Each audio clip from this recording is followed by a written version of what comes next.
Alguém grita na cabeça, faz-me confusão. Ele acha que é esperar-lhe, como música com violino.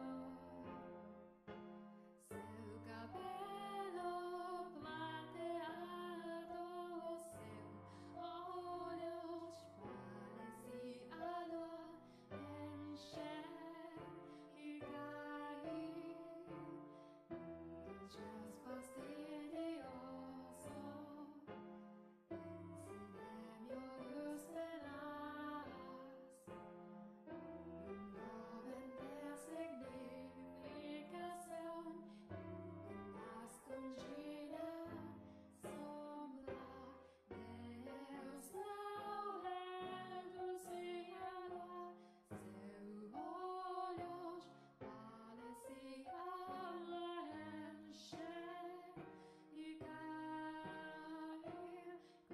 Cada onda ilumina e colore meu mundo. Queria ficar ao lado de você, eu via a lua crescente.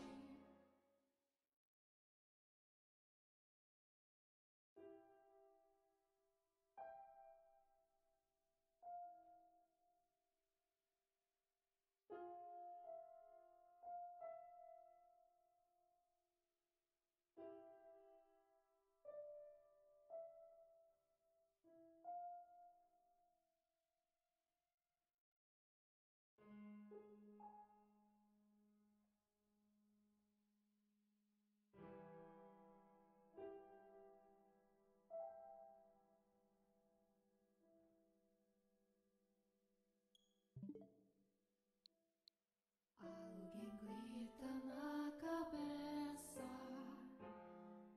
faz-me confusão. Ele acha que é esperar-lhe, como música com violino.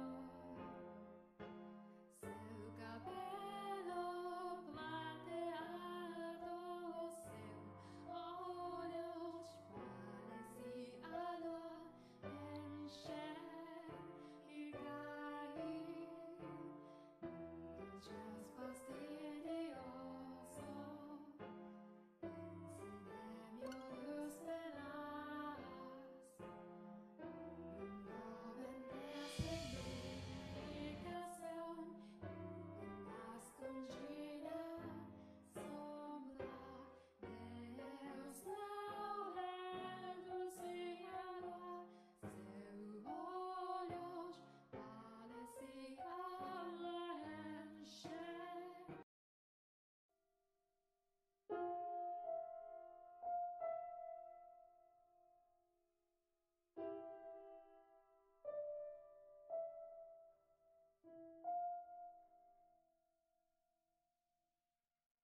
Alguém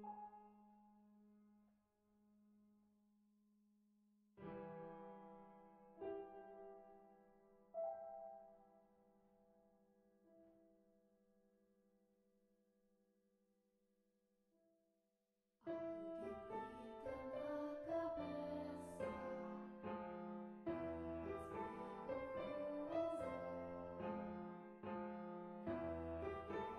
que é esperar-lhe,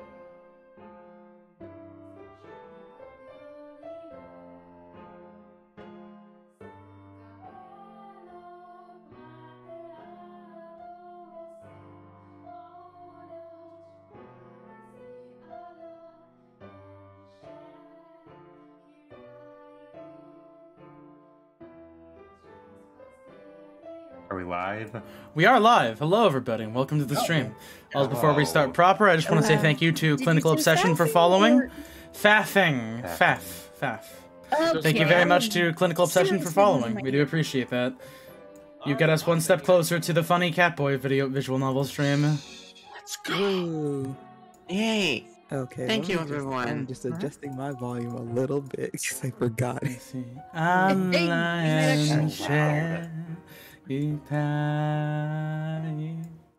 Okay, are we ready? Do we are have about to be new ready to go. characters this time around? Exact same characters as before. This is the wrong window. There we go. Alright. Whenever you're ready, we can continue from right where we left off. Alright. Despite his near devastation by Nellie's news, Mel's flaxen eyes continued to wander in hopes of catching sight of the girl. By now, it should be quite obvious to you what Mel was feeling. But the boy himself was having difficulty comprehending the things going through his heart. Emotionally, he was horribly unstable, like a ship without a sail. And still, every time he spotted the white-haired girl, his heart would leap, his whole body jitter with anxiety and excitement. He had never felt anything like this before, and as such, he struggled to keep these strange emotions in check. Whenever he saw an opportunity, Mel would speak to the white-haired girl. In days he was unable to, he either spent in secluded silence or on a distracted daze. Love is a curious thing. It has the power to change those who experience it. When he did manage to approach her, he tripped over his tongue. Again and again he talked to her, and again he stumbled. I imagine if you were to take him to see a romance at the theater in his present state, he would cry just as much as little Nellie. We cry at tragedies because we draw parallels with our own lives. At least, that is what I think. Great tales of romance attain true gravity with the audience only when they are personally familiar with love.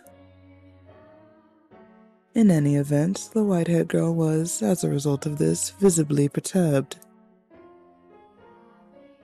She was delighted that he was being so kind to her, but confusion overpowered every other emotion. She appeared to be at a loss for what to do as he clumsily catapulted words and stared at her. But Mel did not back down, though he probably knew not what caused such fiery emotions to erupt from within his breast. One's first love, in particular, tends to burn like a wildfire. Are you familiar with the sensation, Master? Oh.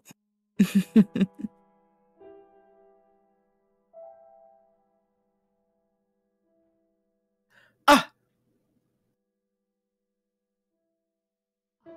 There she is. Is she cleaning? No, it looks like she's reading. It's now or never.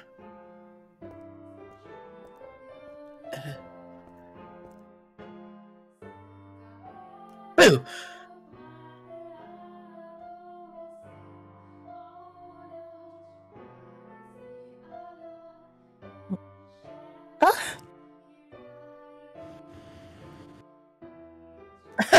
Sorry.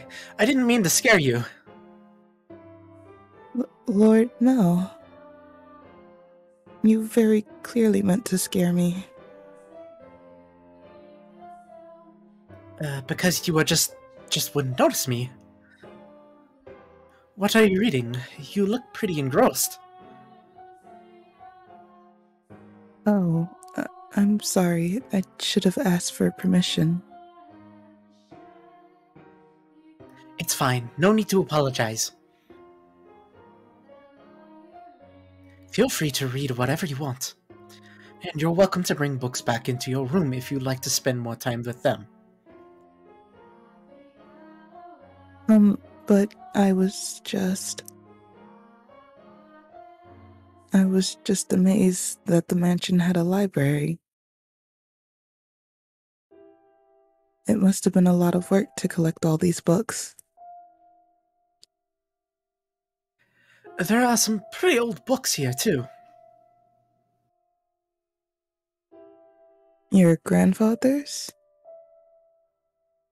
Some that he collected, and some even older than that. Take a look at this.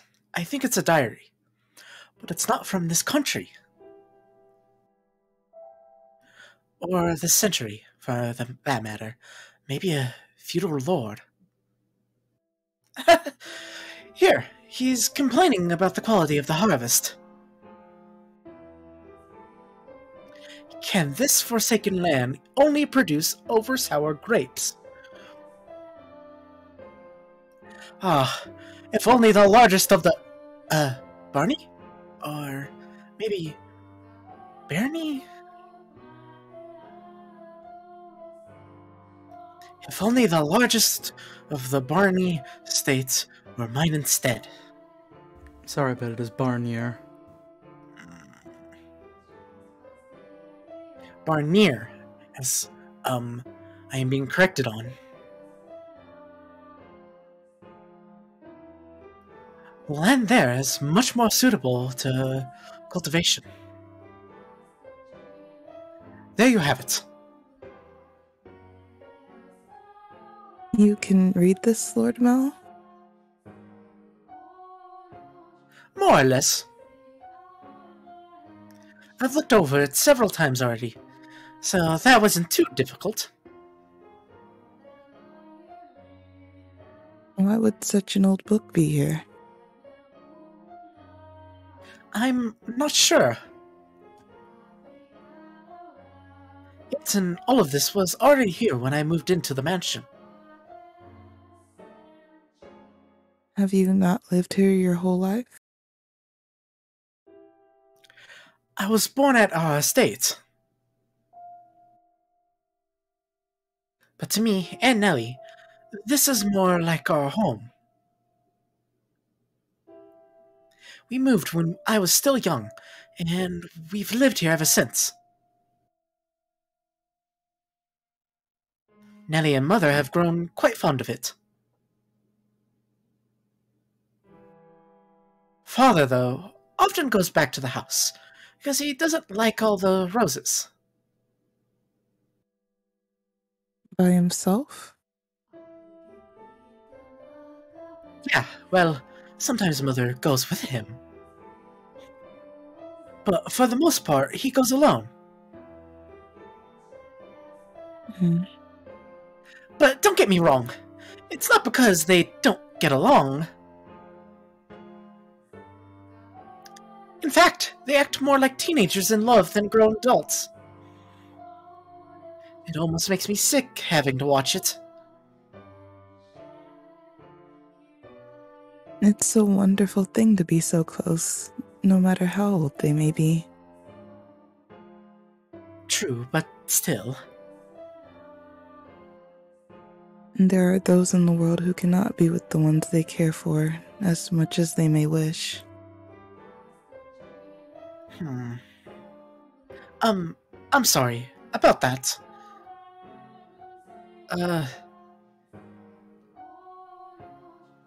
Oh, that's right, the book. What were you reading? I, wasn't exactly reading.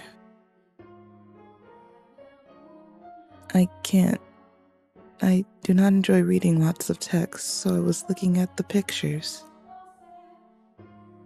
Is that so? You seem very cultured, so I thought you would be partial to reading.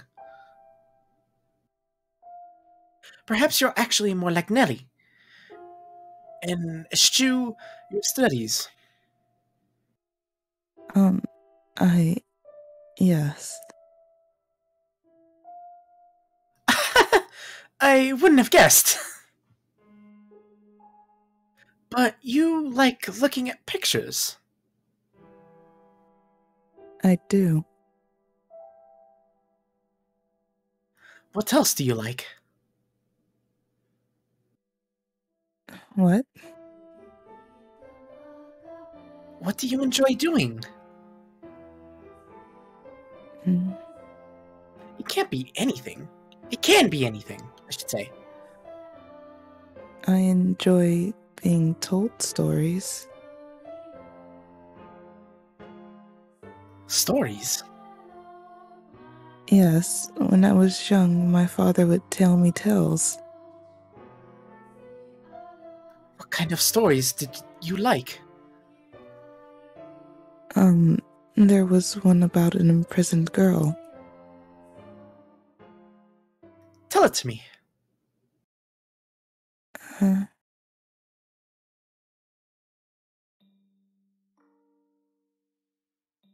Once there was a girl and she was locked away in a mansion deep in the forest. A mansion with only one window. But the window sat high upon the wall, far beyond her reach. So it was always dark inside, unlike this mansion. However, the girl did not like the outside world. There were lots of scary things out there, after all. Though she may have been all alone in the mansion, she grew comfortable with the darkness in time, so she had nothing to be afraid of. And then, am I doing a good job? You're doing fine. Keep going. What happens next? Okay. And then the girl grew up.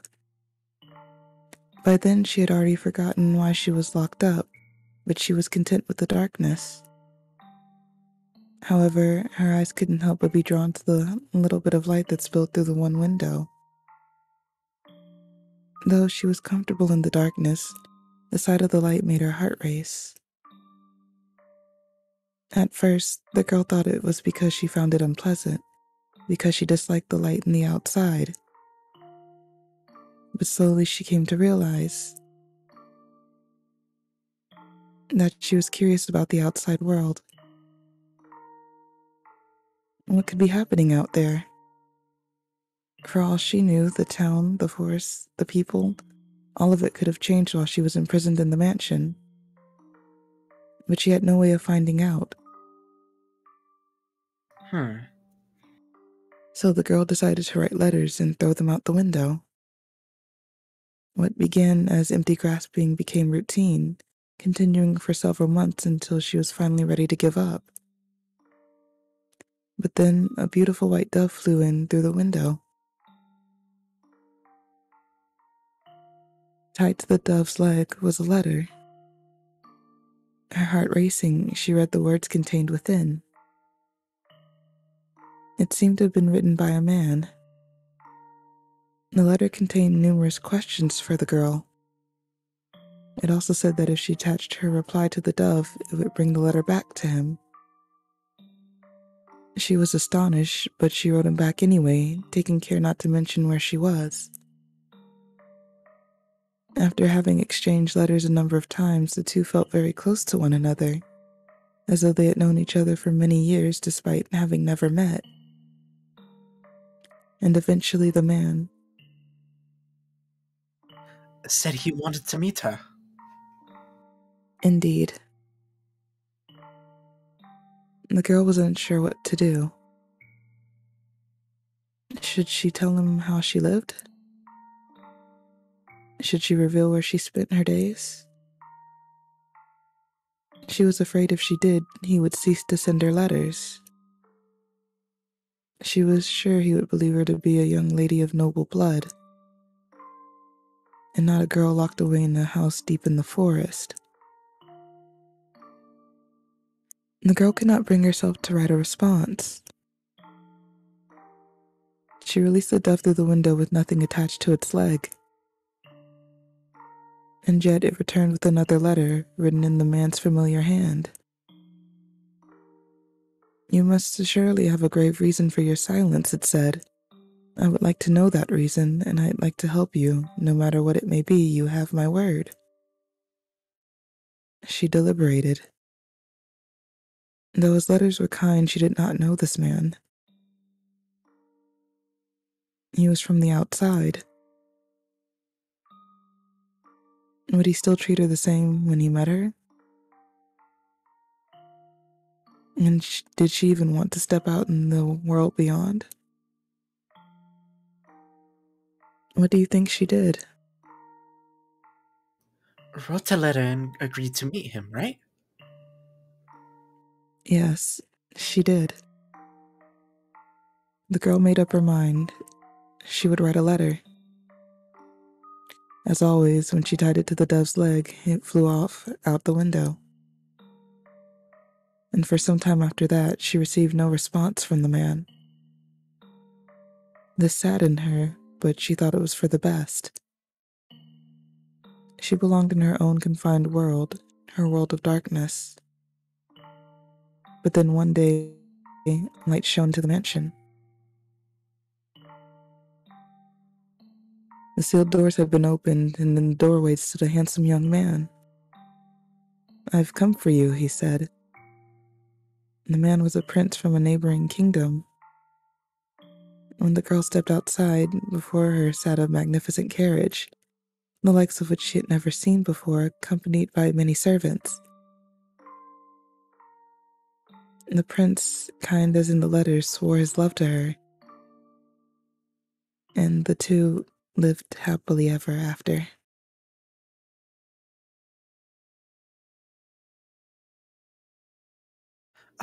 What a nice story. I'm glad it had a happy ending. Prince. Was there something funny about the story? No. That's not why I was laughing. Do you ever imagine what it would be like if a prince showed up for you? Huh? It doesn't have to be a real prince. Even just someone like one. Is that something you dream about? Oh, no, I think I'm perhaps a little too old for that. You think so? Nellie still fantasizes about her prince, and she's 14. I just assumed all girls were the same. Lady Nellie's prince. That's you, Lord Mill, no? What? Is it not? I mean, we used to play make-believe a lot when we were kids, but I still very much doubt she still thinks of me that way in earnest. When she calls me her prince now, it's mostly in jest.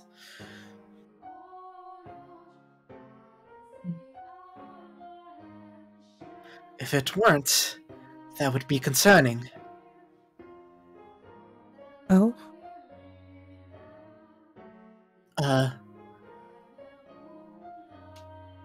That story. Do you know if it's a regional tale? One that's been passed down through the ages? I'm not sure. It could have very well been one of my father's own creation. You might think me conceited, but I think the story might have been about me. The girl trapped in the mansion is you. You haven't been locked up anywhere before, have you? No, thankfully I've never been locked up before. Thank goodness. But with an appearance like mine, I can sympathize with her being afraid of the outside world. I have, at times, imagined how wonderful life would be if it were only me and my father. But the girl left the house in the end. If your father really wrote that story, then I believe it contains this hope for you to end up the same way. Oh, I don't have what it takes to be a real prince and risk you away, but I can at least pretend. So, if it was your father's wish for you to see the outside world, then surely there's nothing wrong with you getting out and experiencing all the scenery that the world has to offer.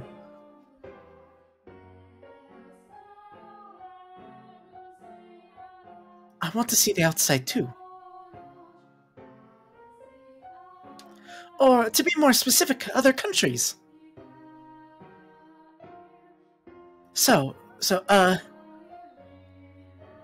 if you'd like, we mm, could maybe go see distant lands together. Dearest Belle, I've been looking over for you. Nelly! It is, dearest Belle. Mother bought me these wonderful gloves to wear on walks. The rose embroidered on the wrists are just precious. oh my, you're right. They're beautiful. Huh? You appear to be dizzy, Lord Mel. Are you feeling unwell? No, I'm fine.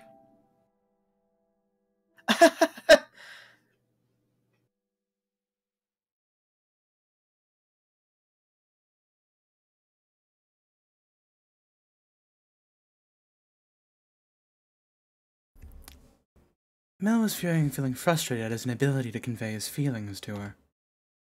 And his frustration built up over time. He developed, I suppose you could call it, a severe case of love sickness. For several consecutive nights he had become afflicted with a peculiar sensation. A presence in his bedchamber.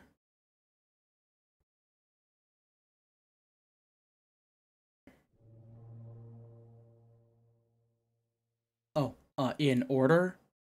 I believe this is going to be Joshi, then AC, then Noir.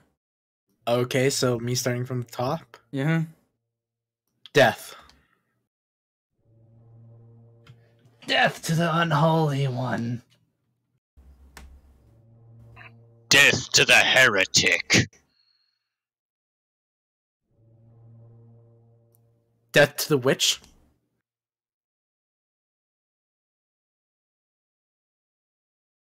Kill!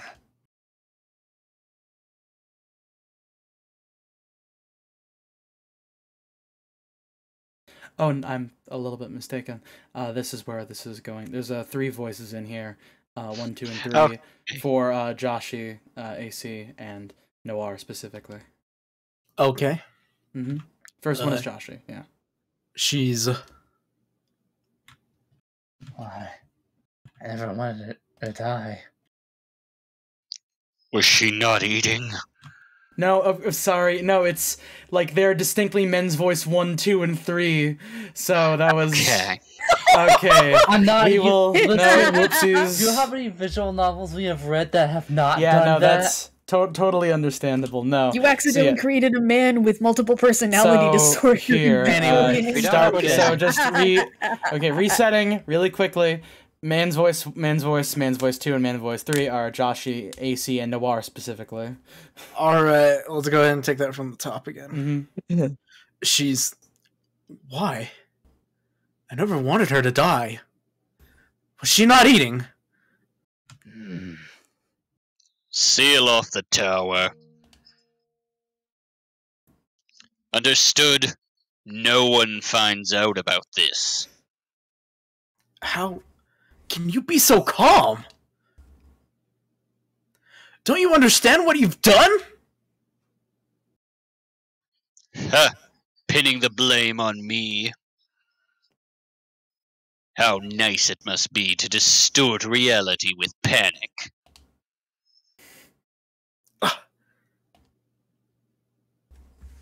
You're just as guilty as any of us. I never wanted her to die.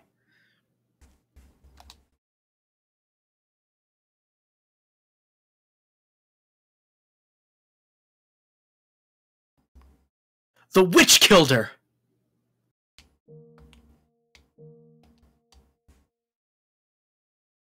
The blood of the witch killed my...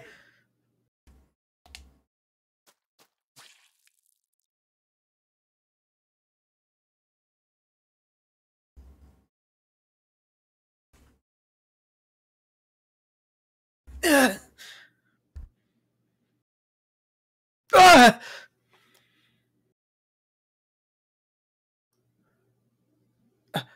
a dream? What was that dream? It was horribly unsettling. I was holding someone, a girl I cared for dearly, in my arms, and she was limp. It was almost as if she were dead. I've been having a lot of really unpleasant dreams lately. I can't stop shaking. Why would I have a dream? Such a dream? I feel sick. Back to sleep. But I wonder, who was that girl? Oh, I can sense someone standing behind my door.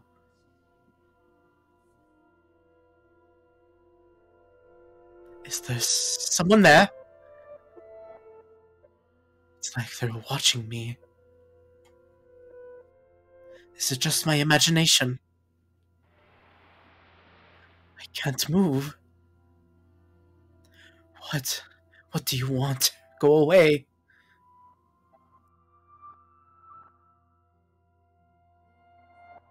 Ah.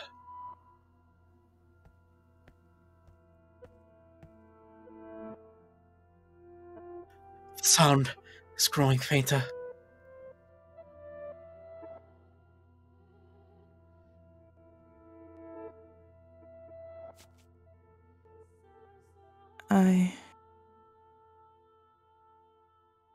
Is that truly what your story meant,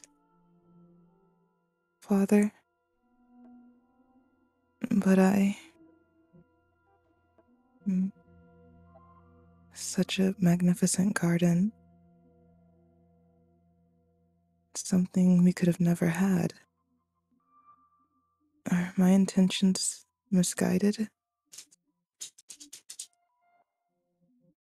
What a beautiful white rose.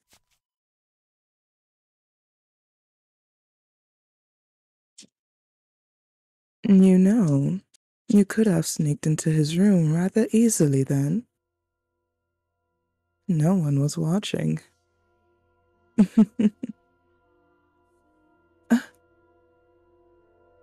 How long have you...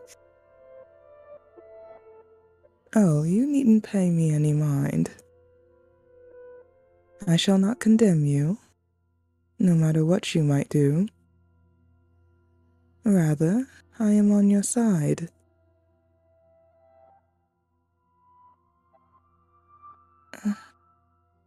I was not going to do anything. Oh, is that so? Then perhaps you were out for a late-night stroll. I imagine you have less difficulties going outside at night. I beg your pardon. I will return to the mansion immediately. Oh yes, that reminds me. It was also the middle of the night when the grocer's servant broke into their safe. News of that spread quite far. I'm sure you would have heard about it. Oh? Although, was Jermash imprisoned? Dear me, I'm having trouble remembering.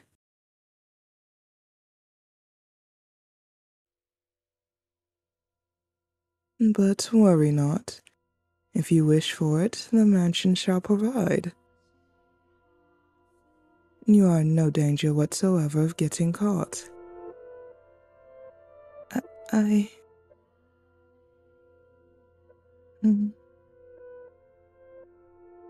You said that a witch lives in the mansion, did you not? I did. Does that sound perhaps a bit archaic to you? No. I believe those rumors mockingly refer to me. Oh my. I've been accused of being a witch before. Which is amusing. I don't have any magical powers.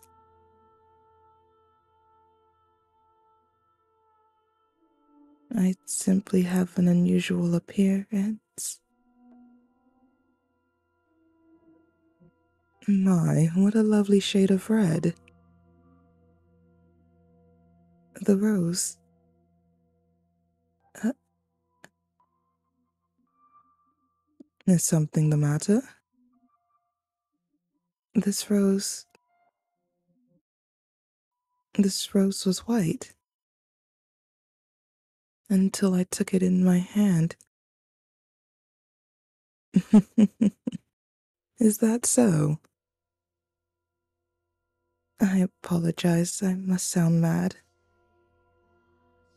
I'm sure I was just mistaken.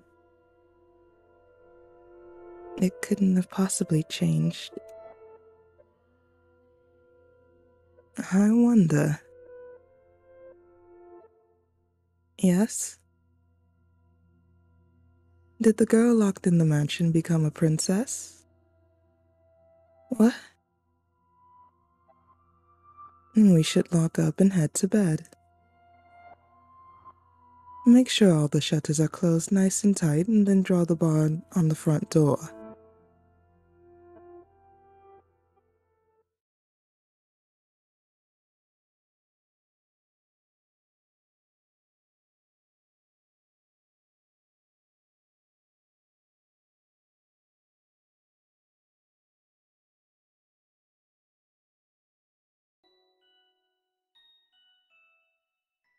Slowly but surely, time trekked onward, everyone working towards their own individual goals. Each early summer breeze that blew through the garden was like God's hallowed breath carrying the flower's fragrance in through the Rose Manor's windows. If only time could be stopped and this beautiful era made to live on through eternity.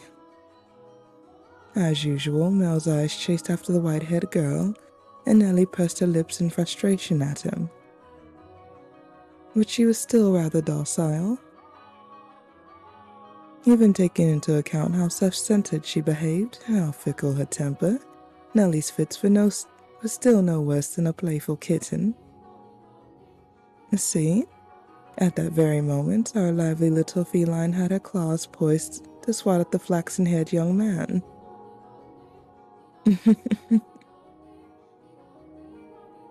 Mel, you promised me, or have you forgotten? I haven't forgotten. I'm just asking if we can go another day.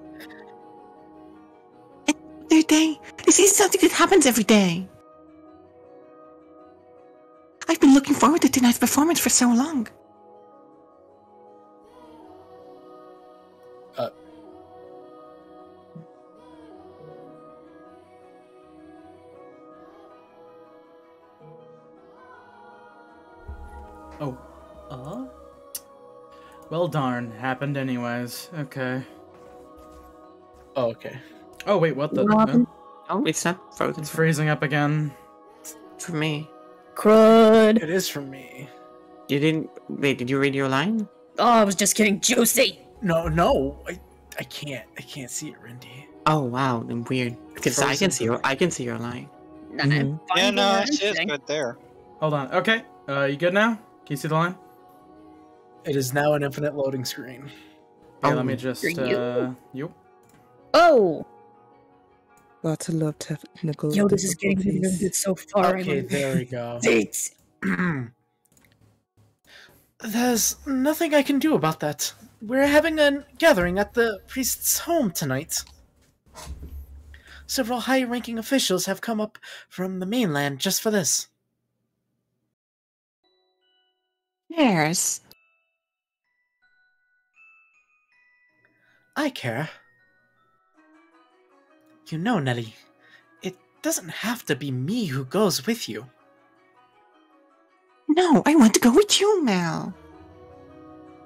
You've been so decent lately, dearest Mel. You refuse to do anything with me. That's not true. Tell me, if you can't go today, when can you? When will you be willing to go out with me? When will you be willing to play cards with me, to have tea together? I can't make any promises. I have things to do, obligations. And Nelly, you're almost an adult yourself. Stop acting like such a child. Not an adult yet. I'm still a kid. If it means I don't get to play with you anymore, dearest Mel, then I don't want to be an adult. Nelly, you can't. Lady Nelly, the master wishes to speak with you. Huh? Father does? What do you want? Go on, Nelly. You can't make father wait. He's very particular about people keeping up their appointments. Yes, he is. Unlike you, dearest Mel. What's got her in such a foul mood?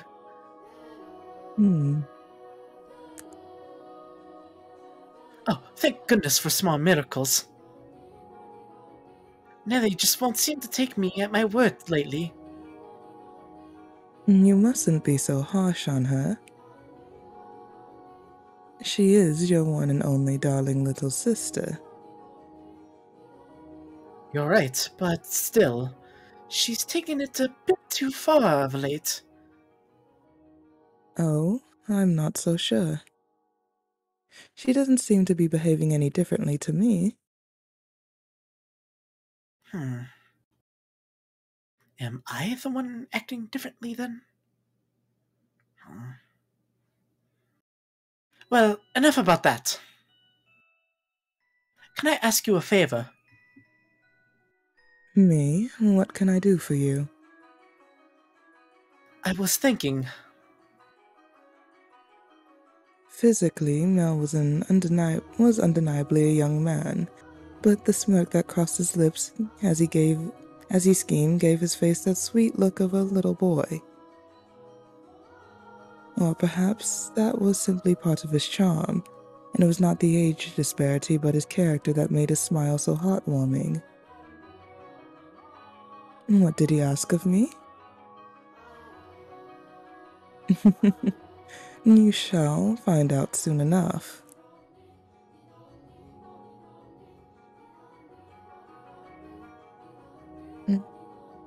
It's cloudy.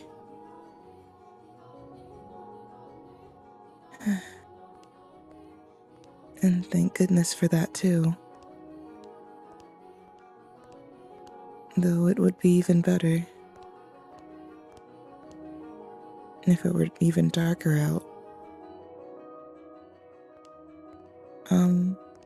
I believe the textile shop was around here.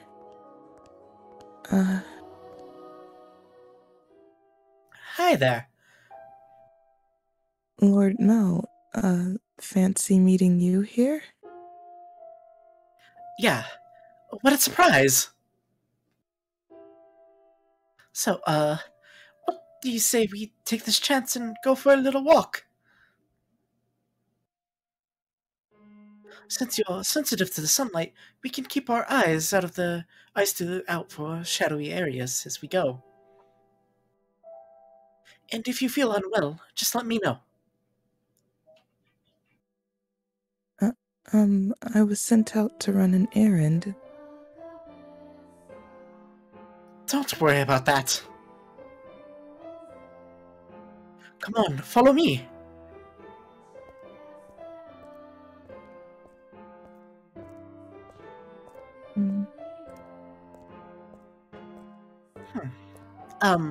I'm sorry. It, actually wasn't an accident that we crossed paths. Hmm? I planned this out ahead of time, as to have you sent out on a fake errand. It feels like I'm always on alert back at the mansion. Can't relax in my own house. It's actually kind of funny. Hmm. Sorry, that was inappropriate of me. I just thought since the sun's mostly blocked out, it would be alright if... I'm feeling just fine. Ah, Hmm. uh... Of course! I get her out of the house and I can't even think of anything to say! Hey, Yes, have you settled into life at the mansion? I have. Everyone has been such a big help. That's good to hear. Indeed. Hmm. Hmm. So, Yes. Nettie told me she had you help redecorate her room some time back. Yes, that was shortly after I arrived. What of it? Yeah, that day, Nellie told me that you don't, uh, I don't. never mind, sorry, it's not important. Uh, It is important, but I can't just ask how she feels about me. That would make it sound like I... sound like I do, don't I? Lord Mel? Oh, sorry, I had something on my mind. It looks like it might rain again someday. Or today. The weather usually gets better as summer approaches, not worse like it has been. It won't be a heavy storm, though. No? And the wind is too gentle. You can tell from that? Vaguely, but yes. Huh, that's impressive. I often leave the house unprepared, only to find myself sloshing back in the rain.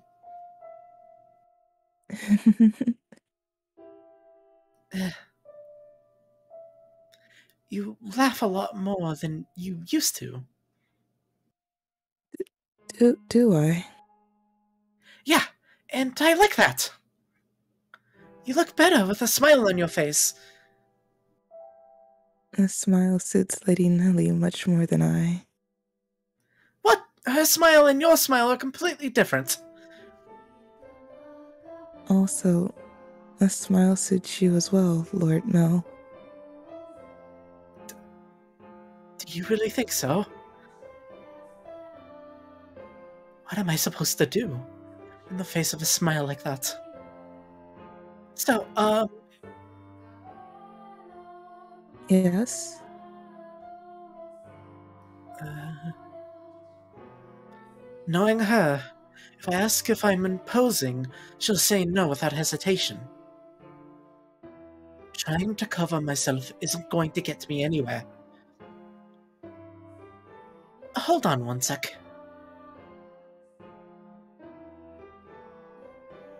I never did get those flowers like I promised you. There was a single white rose blooming in the garden. I was planning on giving it to you, but it disappeared before I had the chance. So I'd like you to have this. It's not a real rose, but it won't wilter either. I. Mel was holding an ornamental white rose. It was an impressively detailed replica of the real thing, crafted by an incredibly skilled artisan's hands. It was, I imagine, made by the same craftsmen from whom Nell had ordered Nellie's birthday necklace. The young man, who but had a handful of days earlier, had said he had no sweetheart, had come in to commission a present for a girl. The master of the shop must have been quite surprised. Or perhaps it had given him a good laugh instead. It was for this moment that he so desperately sought for a time together with the white-haired girl. I don't know what you like, so I had to base it off my sister's tastes.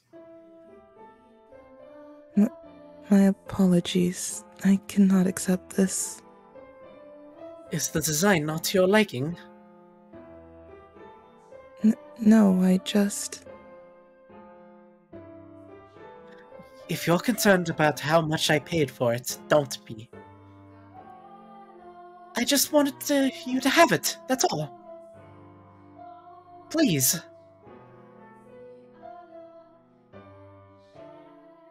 Why are you so kind to me? Why? Because... I'm sorry, I can't accept it. A clear glint of flustered panic was visible in her red eyes.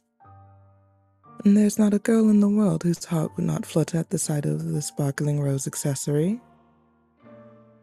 But her reaction was far from delight. As a matter of fact, there were traces of fear and apprehension in her countenance. I beg your pardon? Hold on! With a look of distress on her face, the white-haired girl made to run off, but Mel grabbed her by the arm in the nick of time.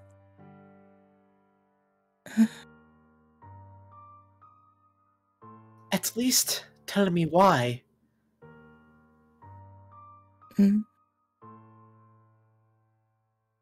Is it because you dislike me? I never said...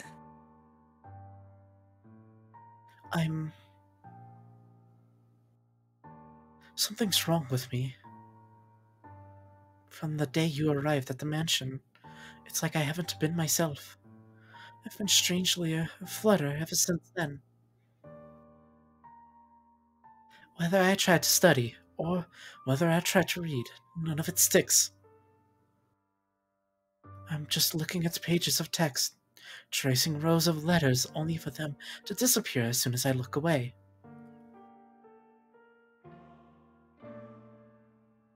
It's all because of you. I truly, truly am sorry. Please, don't be any more generous than you already have.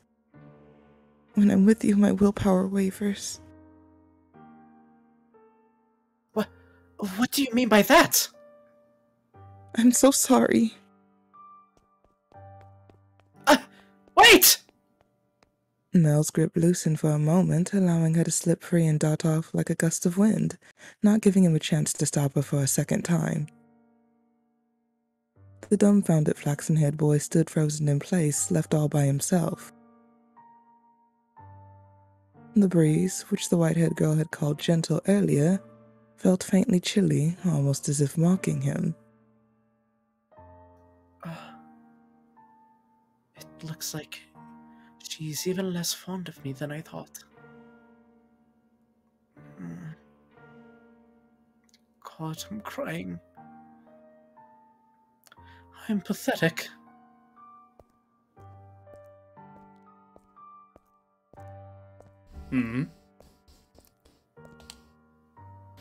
Well, if it isn't Mel, what might you be? Are you crying? I'm so pitiful. Sorry you had to see this. Think nothing of it. I passed by a girl just a few moments ago. She appeared to be rather distressed as well. Did something happen between the two of you? I wasn't good enough, it seems. Not good enough. That was the new maid I was telling you about before. I was, like you said, Father. I was keen on her. Quite.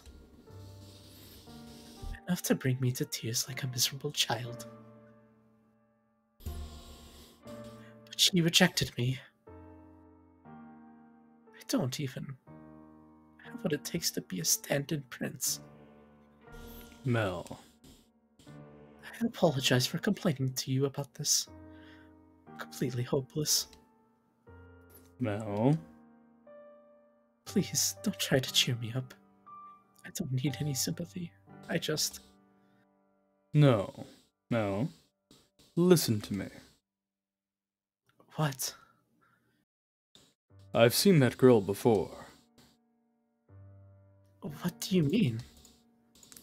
But, You said she was a servant at your house, right? In which case... Yes, she is. Please tell me, Father, where did you see her before? Sorry. Why must you be so invasive? Evasive. Evasive. It was... probably somebody else. Someone else? You're saying you mistook someone who stands out as much as her?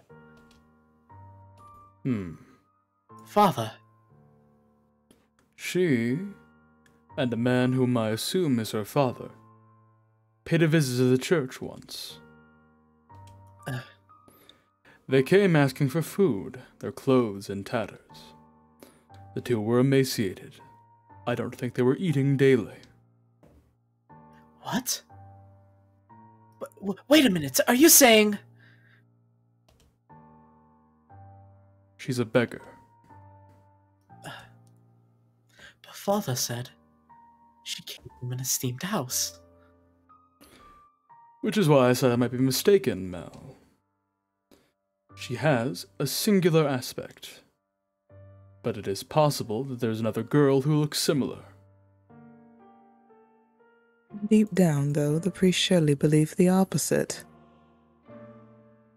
And so he said sternly, like a teacher to a pupil, But you must be absolutely certain, Mel. Understood?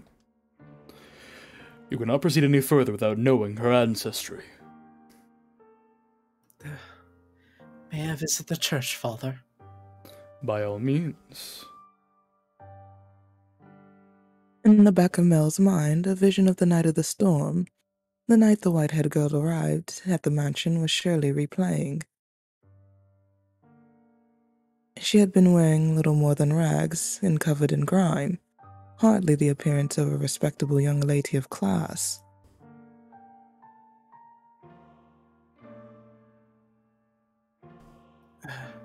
Have I been putting her through unnecessary stress?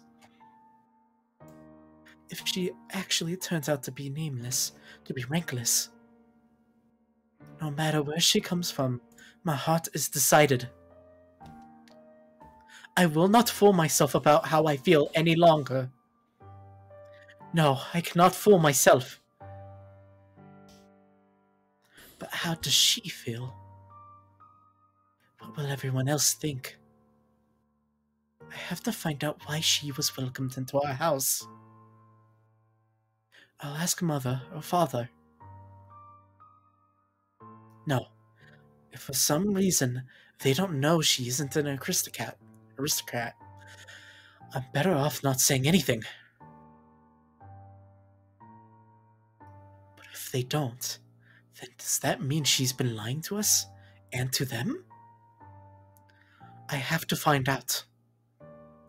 This time I must get answers.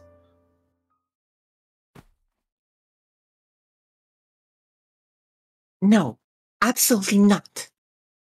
You come back and the first thing you say is that? I hate you, Father. I will not stand for this.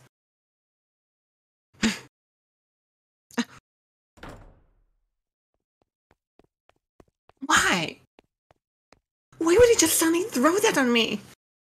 He didn't even ask for my opinion. No, I won't do it. I'm fine just the way things are. I'm just fine. Dearest Mel, I need your help. I don't want to get married.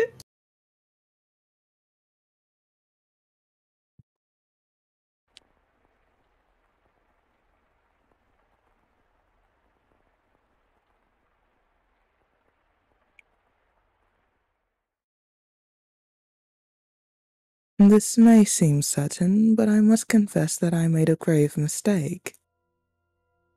My transgression is that I was unable to completely predict where this path we were traveling led. My hands were full dealing with my immediate day-to-day task, so I could do naught but pray that there was happiness waiting in the future. Happiness for everyone who lived within Rose Manor. But I am but a mere maid. There are limits to what I'm allowed to do. And furthermore, it was not my place to offer her my hand. Roads, such as the one we're following, have a way of diverging with little warning. And if you do not turn the wheel exactly right and at those sudden forks, you may end up somewhere horribly off course. I was well aware of the fact, which is why I thought that what I did was for the best. It's happening again. I made sure the door was closed, but I can sense someone standing there. Someone's watching me. Footsteps. They're looking down at me. I want to open my eyes, but I can't do it. Curses! You're just going to leave without doing anything, aren't you? Then hurry up and get out of here! Free me from this torture.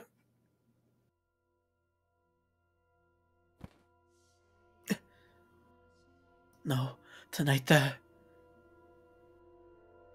on my bed now, looking down at me. My neck. What? I can't speak. I can't move.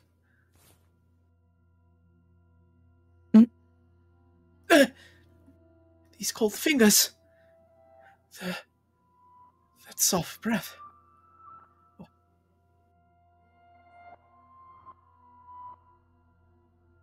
Why? I can move my body. But that's not important right now.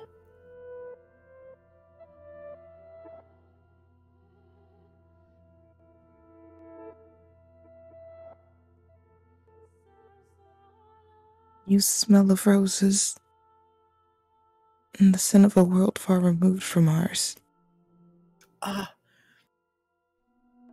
He made to grasp at the sight before him, only to realize he could not. The pressure of her cold fingertips were wrapped around his throat and robbed him of almost the entirety of the ability to breathe. Why?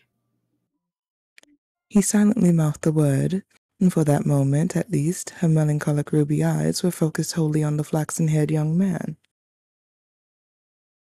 In them glowed a faint flickering of willpower, and a continuously burning agitation that roused her to action. I told you to stop being so kind to me.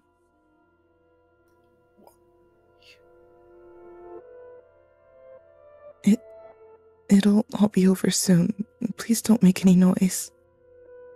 Why?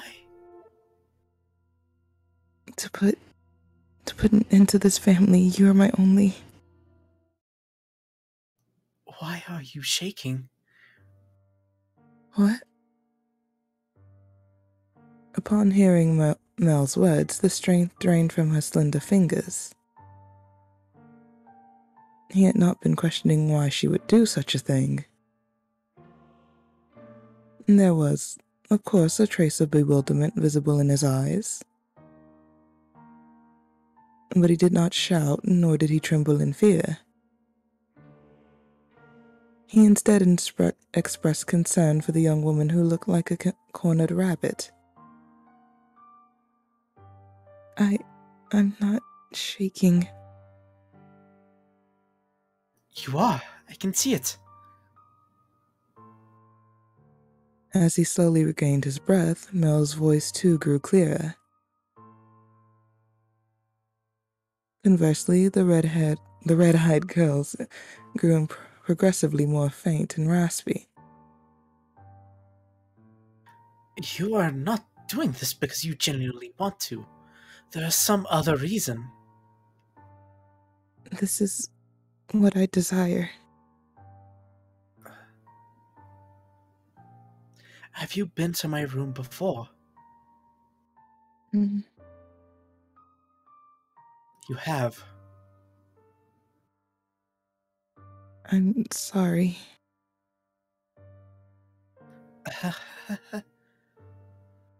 Well, I'll be damned. Tell me, why are you shaking? You're not putting any pressure on my neck. Why haven't you run? Because I can't fathom why you would do this, so I am not afraid.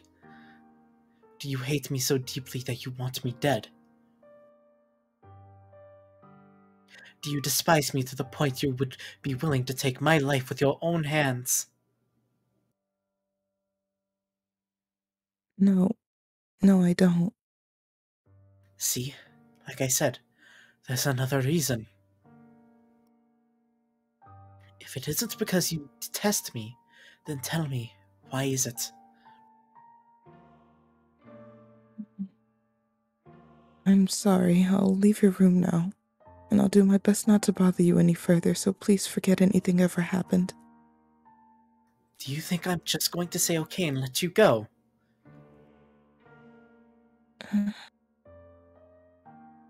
Why can't you tell me the reason? I'm sorry. Alright, then I'll try and guess. What? It has something to do with your lineage. You're troubled by it somehow. Am I right? Uh, I thought so. how do you know about that? The priest at the trust told me he had seen you before. He also told me, a little about your origins.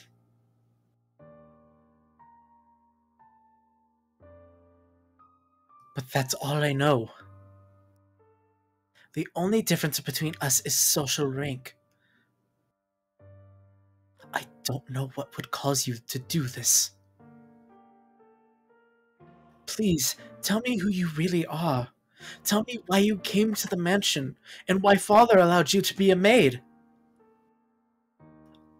I haven't said anything to mother or father. If you're hiding the truth from them, they still don't know. But I want to.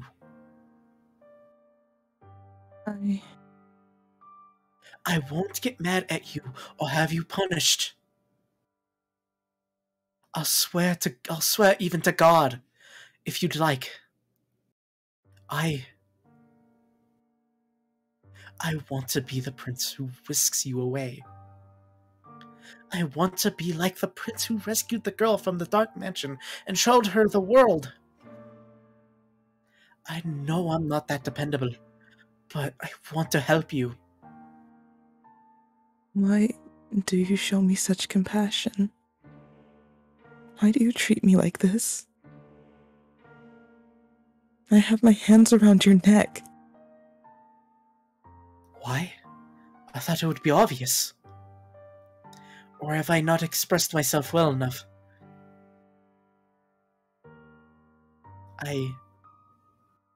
I love you. Every time you push away, it crushes me. I don't even know my heart could feel such distress. If you dislike me and don't want to be with me, then, well, I'll just have to live with that. As much as it may hurt. But if you have some other reasons, some weight on your shoulders, that you can't share with anyone else, tell me. I want to help you. There are other options. Things we can do about your... No, that's not it. Huh?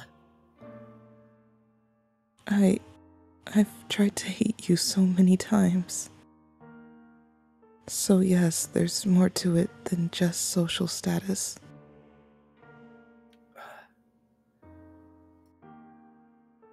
But I can't do it. I couldn't make myself do it. What do you mean? I had so many chances, but I couldn't do anything. She spoke in a stifled voice, as if every word had to fight to escape her lips. She appeared so fragile, so precarious looking down at him, that it seemed as though if a gust of wind were to whisk through the room, it would blow her away completely. Her pale fingers were trembling, like she had tried to squeeze them again and failed. However, her hand did not pull away from his still slender neck. Her hand is so cold. He did not challenge her, but simply kept his eyes affixed on hers, as if carefully watching to see what she would do next. I'll say it as many times as I must. I love you. And I wouldn't be able to accept losing you without knowing anything. So please tell me the reason. I'll see to it that you're taken care of. And those are the words of a man of means, Lord Mel. Of someone blessed enough to have pity for others.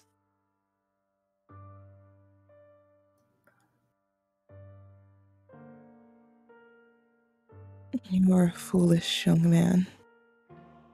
You know nothing. But the greatest fool of all is myself.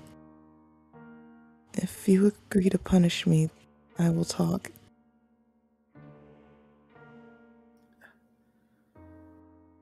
Tell me. Her long white hair and his soft flaxen head touched. Just for the briefest of moments, it appeared in the darkness as though they had fused together. The white-haired girl, having finally gathered the courage, began to slowly tell her tale. On the night of the storm, I paid a visit to Rose Manor, this mansion. My father and I were always on the move, traveling across the land by foot, so it was only recently we heard the rumor of Rose Manor. And there are several reasons why we couldn't stay in one place. First is my unusual appearance. People often find the color of my skin or eyes disconcerting. So after living in one place for long enough, unsettling rumors would begin to spread, forcing us to leave. Another reason was my father's line of work. He painted pictures for a living. But he had trouble finding a patron, so he had to work day to day. When he was no longer able to find work in a city, we would move. We were birds that migrated without a flock. When we arrived at this town, my father was exhausted and weak. That's when we learned of Rose Manor and the family who dwelled within it. Rhodes is a name my father could never forget. He was, long ago, a painter in service of the Rhodes family. Hold on. Your father was an artist here? Yes. It was before I was born, so you probably don't remember Lord Mel. So you knew about us before you came here? For as long as I can remember, I've known the name Rhodes. And my father was chased from your house. Just because he didn't like something he painted. Huh? Having felled the Rhodes family, no one else would become his patron. Just as a good reputation spread, so too does a bad one. Branded once as a failure, no one will ever take you in ever again. You nobles throw your parties and spread gossip about this painting or that sculptor. And the rose you tried to give me is an example of that. It was certainly crafted with skill, but the jeweler is only known because some aristocrats spoke highly of him. My father's paintings were no less skillful. He was a talent that could not easily be imitated. But no one was willing to separate the art from the artist. The Rhodes family stole everything from my father. But even thrown out into the streets, his only skill was painting. That was all he could do to earn a living. What little money we had for food, he gave to me. He did anything he could to ensure my survival, even at the expense of his own well-being. My father passed away in this town. Up until his last breath, he was only ever concerned about me. He held me in his arms and ran his fingers through my hair with an apologetic look on his face. If I had a normal appearance, I'm sure life would have been much easier. He was always telling me how sorry he was for making life so hard, even though it's not his fault I look like this.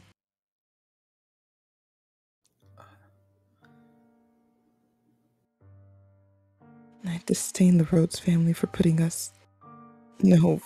father through such hardships. I imagine you were still living in decadence, acting as though nothing had ever happened. No, you wouldn't even care about the fate of one simple painter. Our lives meant nothing to you. And so I sought to bring misfortune upon you. And that's why you tried to kill me. In truth, I wanted to take the master's life, but your father spent so much time outside the mansion. And so... You're right.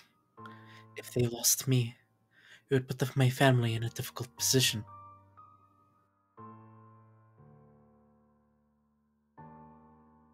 And that is the whole of my tale. You now know about my father and how I feel about you. Having told you the blackness in my heart, I cannot go on living like nothing's changed. Please, give me punishment. Why? Why would you have me put the one I love through any more misery? I'm not fit for your affection. Not only because I'm not an aristocratic, but because every time I spoke with you, I did so holding this darkness in my heart. Does that not unnerve you? In the end, it was my family's actions that caused you so much suffering. With that, your father would still be alive. Perhaps I could have done something. I'm sorry.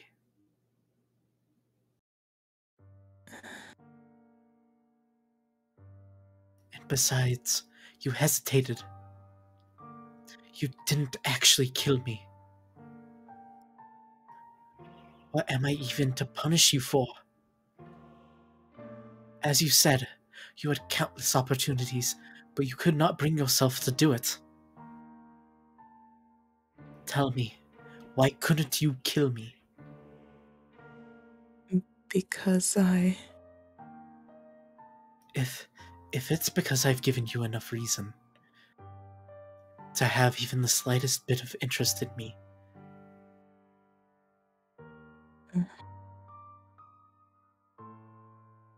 nothing was as I envisioned it.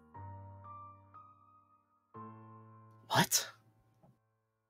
I assumed the residents of Rose Manor would be cold. People who believe that wealth and rank mattered above all. But on the night of the storm, the mistress was the first one to extend her hand to me. I arrived at the mansion disguised as a beggar. Actually, disguised is not the right word. As many nights I only survived on the generosity of others. The mistress did not send me away when she saw me. Quite the opposite. She took me in as a servant. So that was Mother's doing. I could scarcely believe she would invite a stranger into her home, that she would treat a stranger with such compassion. I thought perhaps she knew who my father was. But I had never met any of you before, so she must simply be that kind-hearted of a woman. And the mistress continued to treat me with kindness despite my disquieting appearance and the darkness in my heart. In time, I began to grow less and less sure of myself. Was what I meant to do truly right? Were the things I'm feeling truly justified? But it was a certain fact that my father was here, and that he had been chased out. So I decided I should take your life, to put an end to everything before I wavered any further.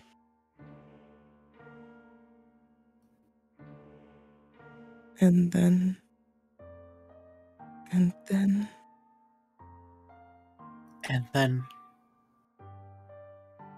You were too kind to me.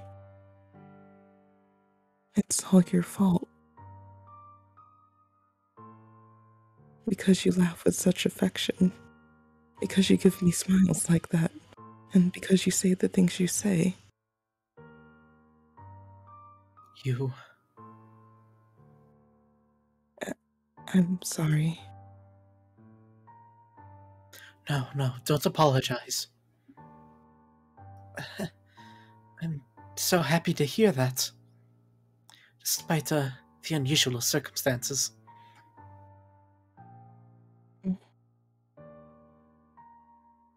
Please, don't say you want to leave. Don't ask me to punish you. I couldn't do anything for your father, but at least allow me to do something for the daughter he cared for so dearly. You're far too kind-hearted. I'll be happier with you around. You can become a real aristocrat.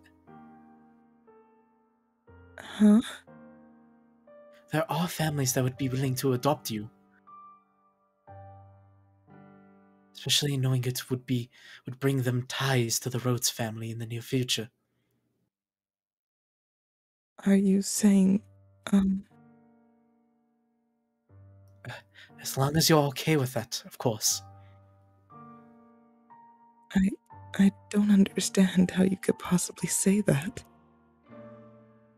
I have my hands around your neck even as we speak. It seems reasonable enough to me. I'm desperately looking for some way to not have to lose you. But I couldn't. I don't know any etiquette or social customs. How could I? You can learn all of that. You're pretty and naturally graceful. You'll do just fine. Um.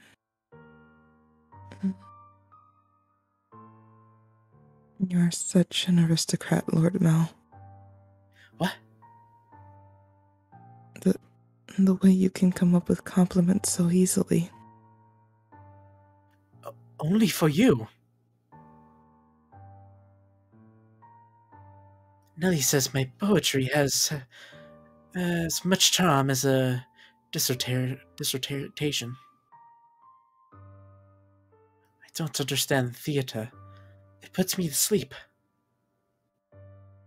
You laughed. Thank goodness.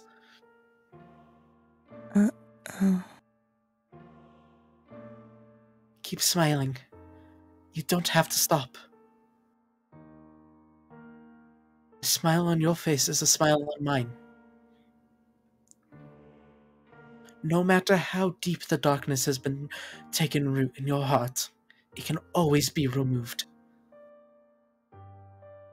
I believe people are capable of forging their own futures.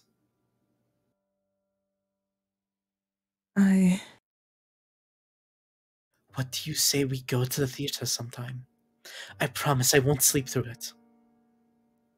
At the private theater, where we can get seats at the far end of the second floor, so we don't have to stand. They would be pretty lavish seats, and it would give you the chance to experience the Nova life. But please, don't be shy.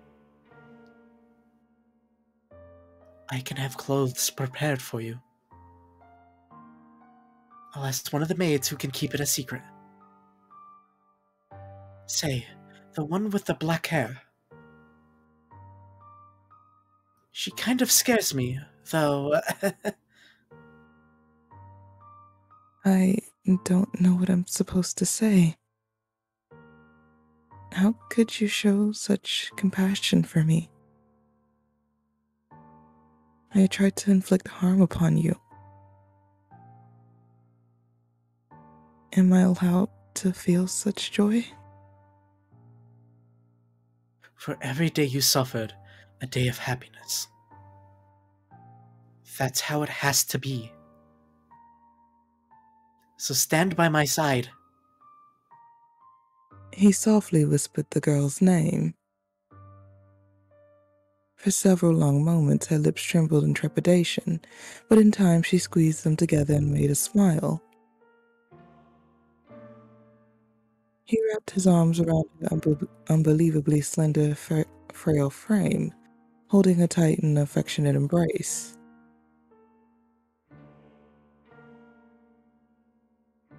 Mel approached me the next day. He explained to me the course of events and then asked me to dress her up more beautifully than any other noble girl had ever been. And she was already a very pretty girl, so even without much effort on my part, simply putting her in a dress, she radiated beauty. I was quite partial to her smile, so I agreed to help, thinking that if it would lead to their happiness, I couldn't ask for anything more. I never anticipated what would happen next, though. Perhaps my hopes were unreasonable after all.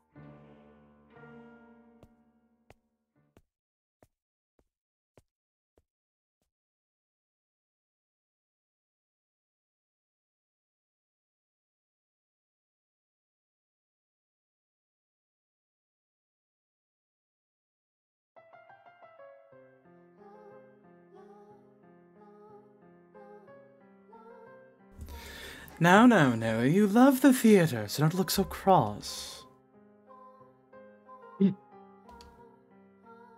Nellie was out with a man other than her brother that evening, a rare sight indeed.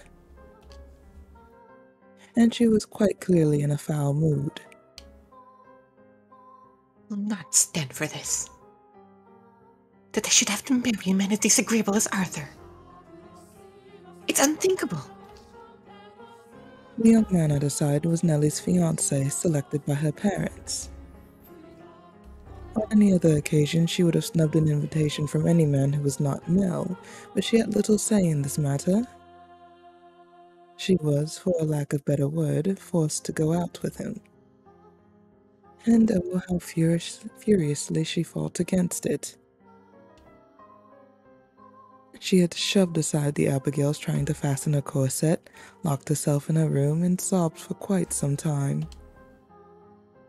It required the combined efforts of several of us to get her ready and out the door for her date. Come now, you should at least pretend you're enjoying yourself. Or do you want people to think we don't get along? Do we get along? Well, I want to, for what it's worth. What it's worth to you is my name, not me. Are you really going to be like that? I went out of my way to take you to your favorite play. The least you could do is be a little kinder to me. What was it called again? Romeo and Juliet? It's been running for 6 or 7 years now. A family like yours or mine could pay to have a brand new script written. So why should I see an old play at a theater full of commoners? It may be private, but even so, I'd rather just have a show put on at my estate. Stop talking already. Why should I have to marry someone like you? I've absolutely no desire to marry you. Whatever it takes, I will put a stop to this. I'll talk to Fata as many times as I must. Please, don't make such a scene. It's shameful. There are people around. Remember, you represent your family. Besides, our families are hardly strangers to one another. Try as you might, I doubt you can get rid of me. No matter what you say, you can't break this engagement.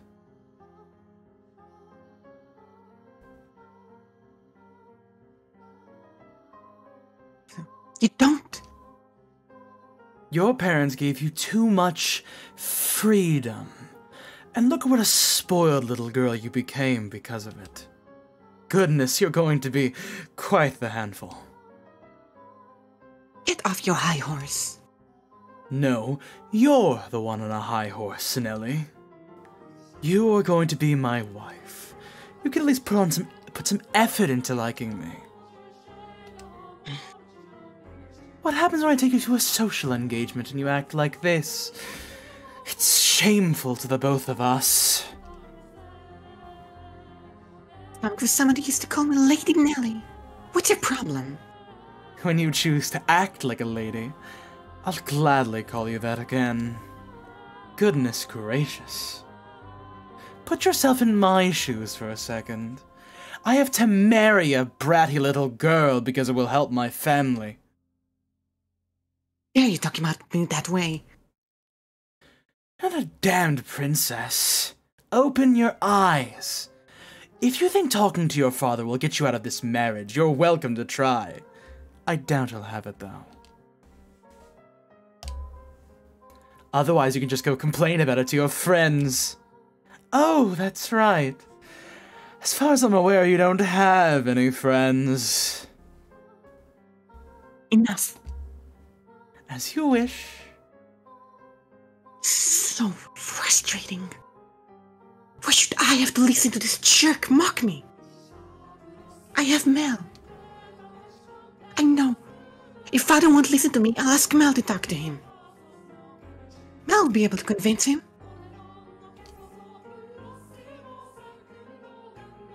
Come on now, your favorite play is about to start. Maybe you should face forward. I Enjoy it while it lasts. You won't be talking down to me much longer.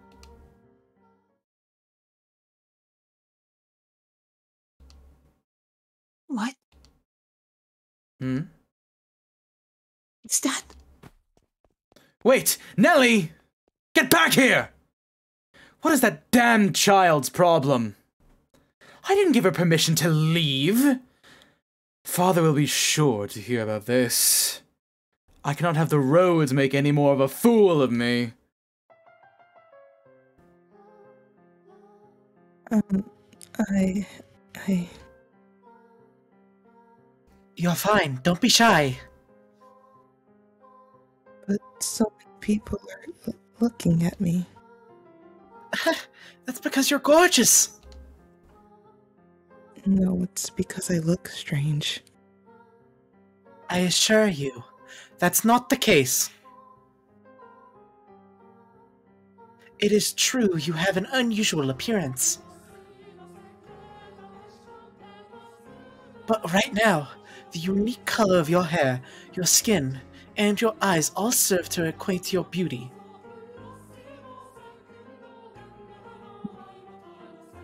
You sound like a prince, Lord Mel. What? You think so? I mean, I did say I'd be a stand-in prince for you, but... I think you're a wonderful prince, not just a stand-in. Which makes you my princess, then. I don't... You're supposed to say, yes, I am, there. You're going to make me sad. I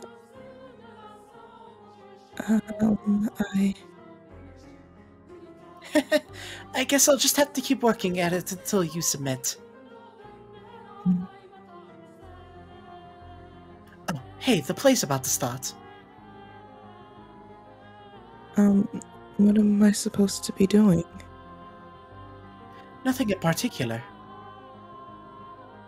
Just sit back and enjoy the show. Oh, but there is one thing. Yes? If I start dozing off, could you maybe wake me up?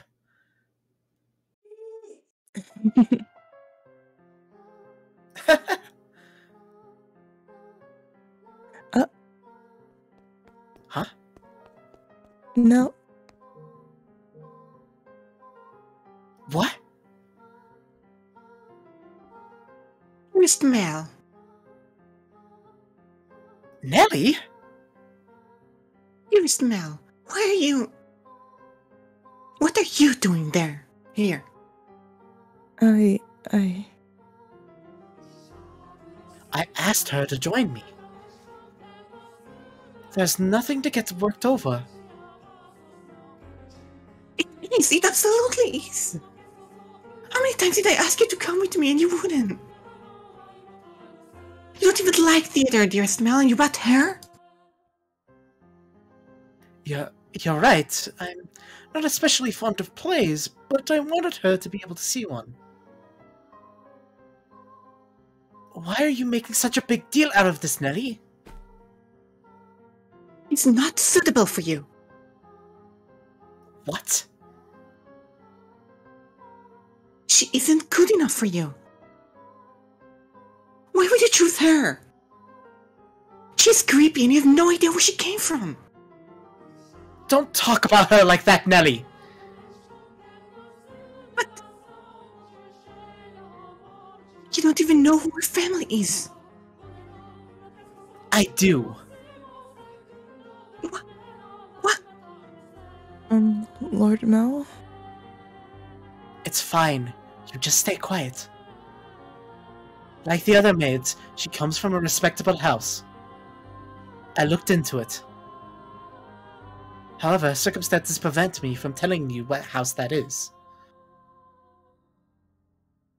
No, you're lying. That can't be. She doesn't act like a lady. She looks at the cat and she probably can't even dance. You expect me to believe someone like her is from a good house? Enough already, Nelly! Mel yelled at me. You have my word. You don't have to worry about her. So please, stay out of this, Nelly. This isn't any of your business if I spend time with her, is it? But dearest Mel.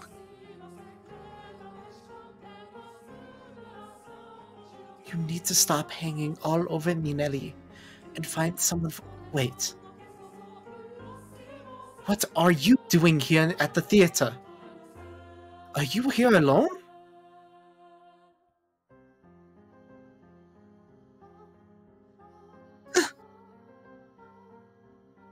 Oh yes, dearest Mel. About that.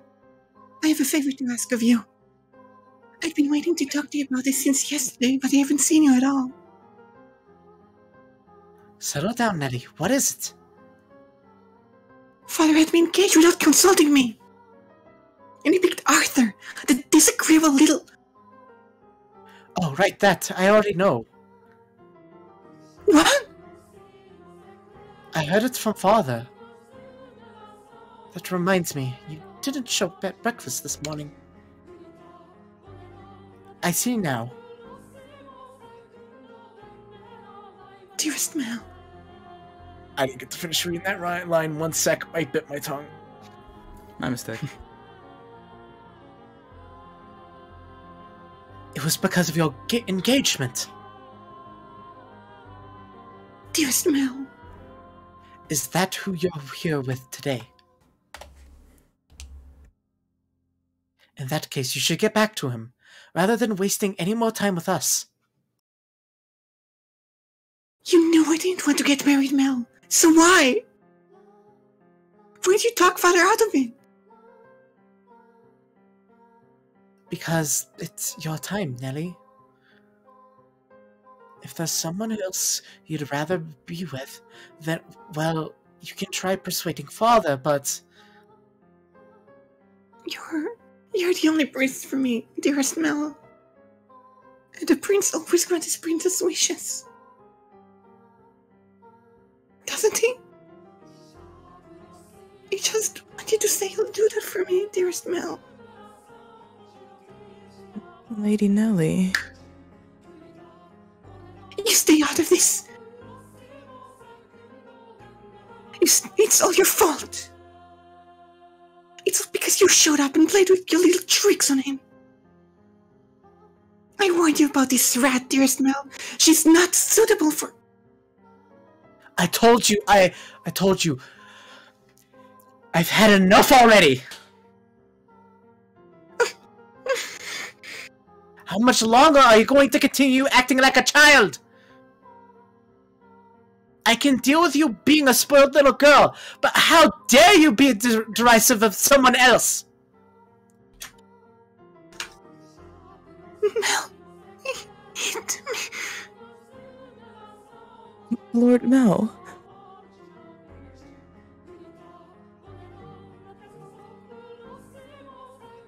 Go on. The show's about to start. People are giving us dirty looks. Return to your betrothed now. I will apologize to him afterwards as well.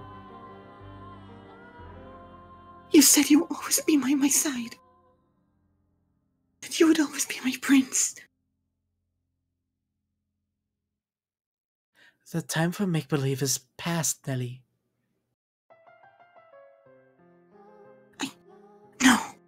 No, I refuse to believe it. I will not have it. Nelly! My goodness, that girl. Are you not going to go after her, Lord Mel? No, just let her go. The only place she even has to go is home. I just wish she'd start acting a little bit more like an adult. I imagine Lady Nelly simply... Is she what?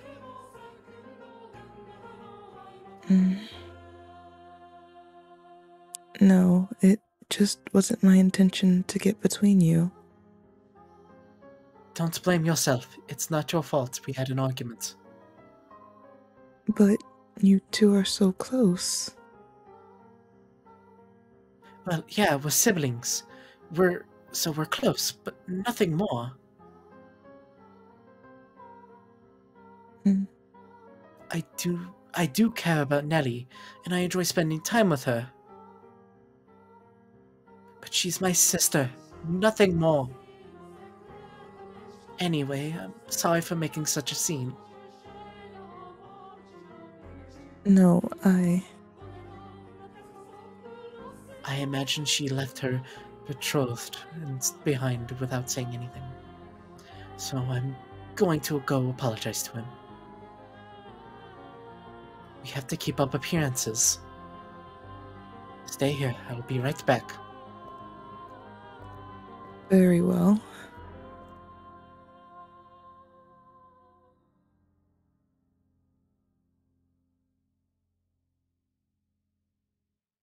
Master, what are your thoughts on the tale so far? Which of the siblings do you think was in the right, Master? The brother or the sister? Oh, Mike, I apologize for the abrupt question. Did I startle you? What do I think? Yes, I believe Mel was probably right. He was also surely happier than her. As Mel had anticipated, Nellie fled from the theater, leaving her fiancé behind. She forced her way into a carriage stopped outside. Probably one called for a different nobleman and ordered it to take her home. Mel's assumption was correct. The only place she had to return to was the mansion. The sun was beginning to set, and as a young lady, she could not simply go wandering through town alone. Nor did she have any acquaintances to take her in. Her world was, in essence, composed of two elements, her brother and the rose garden. They were the light of her life at Rose Manor. She lived a very isolated existence.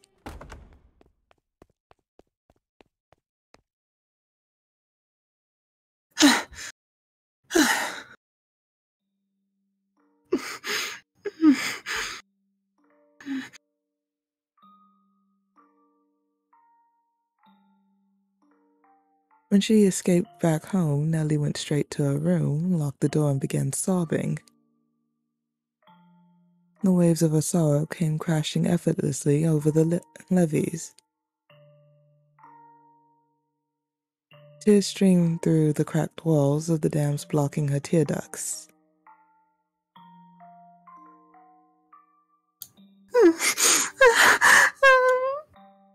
Why? Why? Why would you help me, Mel? Why would you take my side? The decor in her room appeared blurry through her damp eyes. Memories of the day she had redecorated played back in her mind with crystal clarity. She told me she had no feelings for you. That liar! That liar! She let her emotions run wild, breaking glass craftworks, silver plates designed by famous foreign artisans, flower vases, all sorts of things. It was as though a beast had been set loose in her bedchamber.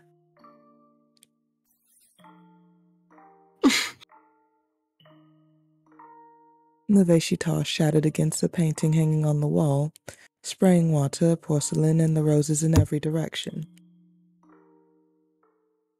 It was the portrait she adored so dearly of her and her brother.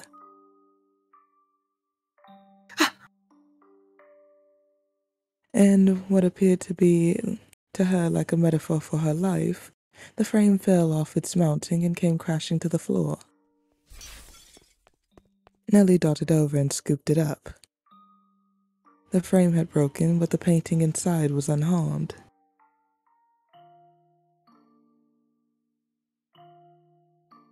The two smiling children were still the very image of happiness, inseparable siblings gently holding one another's hand. My prince is no more. Though in her present state of mind, that image of happiness brought her nothing but misery. And the worse she felt, the more frustrated she grew at the smiling girl and the kind boy of her past. The princess is no more either. You're not a princess anymore, Nellie. That a woman has taken your place. I trusted you, Mel. I believed you would always be there for me. This painting is nothing but a lie. That's not the real Mel. That's not the real me. It's all a big fat lie. A lie.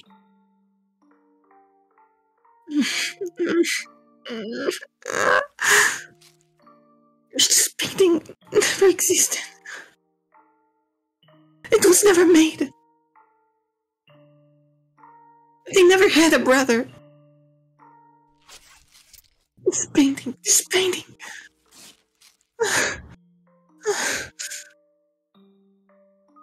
In a fit of emotional distress, she scratched feverishly at the painting she had once considered precious. She put more force into her fingers than she, or perhaps anyone, might have imagined she could. Flakes of paint began falling off the canvas, and in time she noticed something peculiar.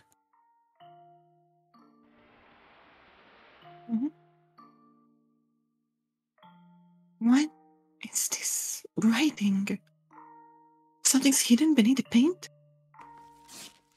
Just a little more.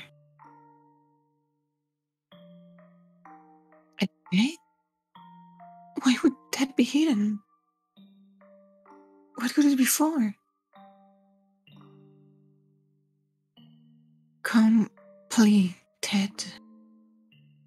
Completed May 1587.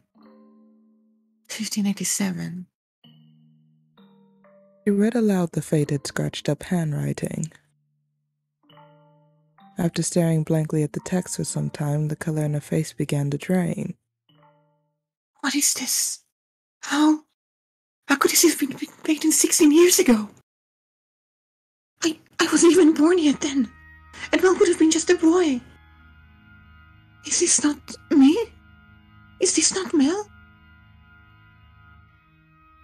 There's still more writing. Urged on by her rapidly pounding heart, Nellie furiously scratched away at the painting. Even as her clean pink fingernails were soiled with fragments of paint and blood, she did not stop.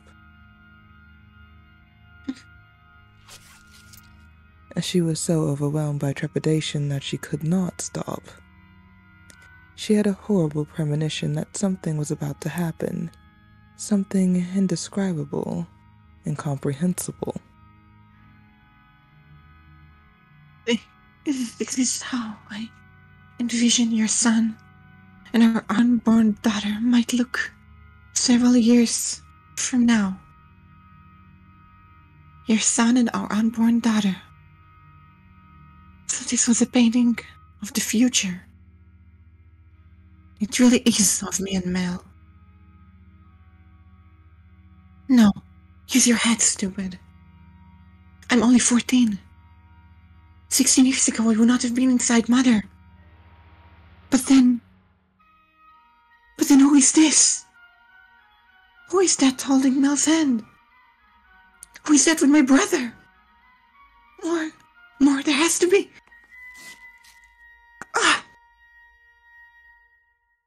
Found it. There's more writing. I have to know. What is this? What is this? Calm down. Calm down, Nelly. It's nothing to get worked up over. I'm sure it's nothing.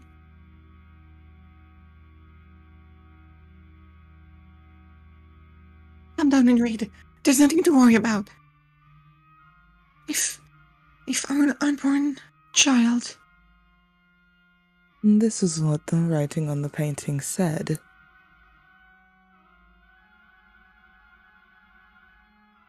If our unborn child does not have your hair color, then you will probably not be able to take her in as your own. I will be punished and my life made miserable. And so I pray that this child might have flaxen hair.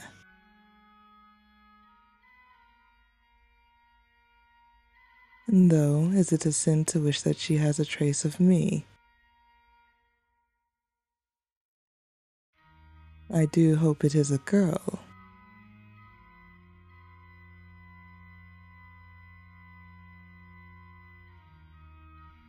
Am I reading? I don't get it. Someone tell me, what does this mean? A painting from 16 years ago. Hair color, seen. I do hope it's a girl.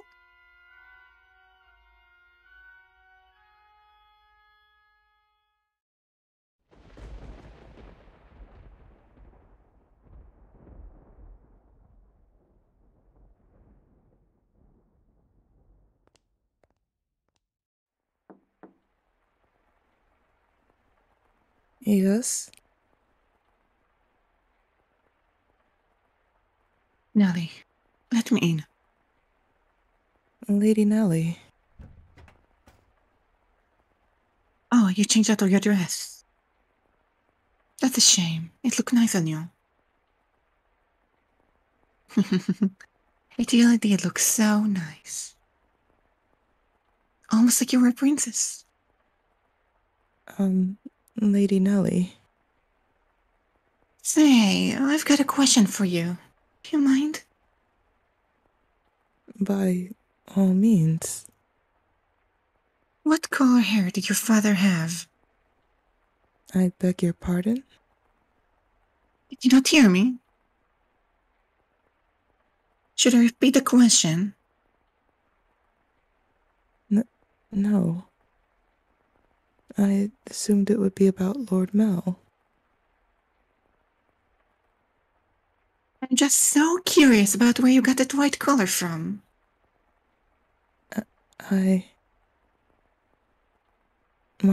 My father was more tan than white, so I didn't inherit my paleness from anyone. I asked about your father's hair color. Why would you want to? There's no reason you can't tell me, is there? My father, had white hair. But that was simply because he was an older man. I do not think he was born with.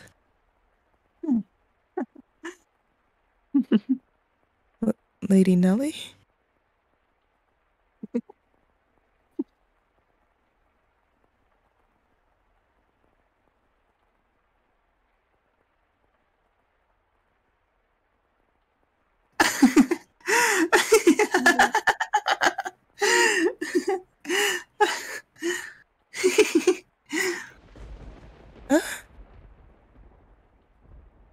Hey, guess what? I figured it out. I figured it all out.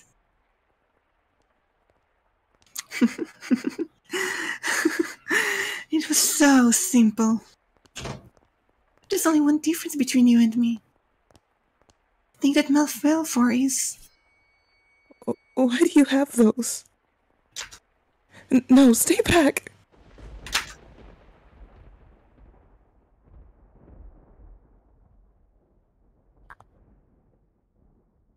Hmm. Do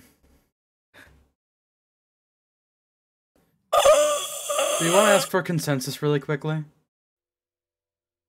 Yeah. So, Deadass, we would be finishing tonight. We might have to go a little bit over, though.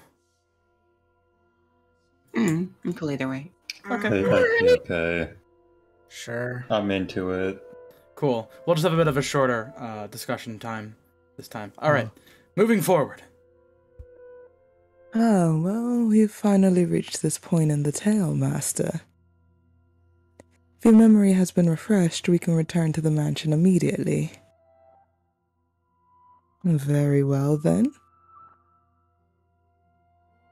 If you insist, Master, we shall proceed with the story. It was a stormy night, much like the one the white-haired girl had first arrived on. It was as quiet as a crypt in the mansion, not a single light visible in the halls. The house sat and waited for the sun to peek over the horizon. The darkness is, generally speaking, something that rushes by like a gust of wind as we sleep. The flaxen-haired young man, too, lay in bed, pale blue moonlight sporadically streaming through the gaps in his drawn velvet curtains as he attempted to submit to slumber. He was having difficulty drifting off, but as time trickled onward, he drew closer and closer to the arms of Morpheus.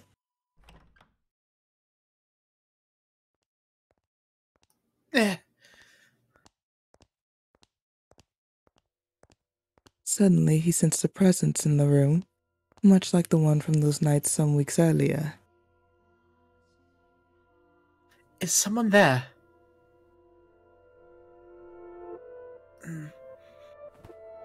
Answer me.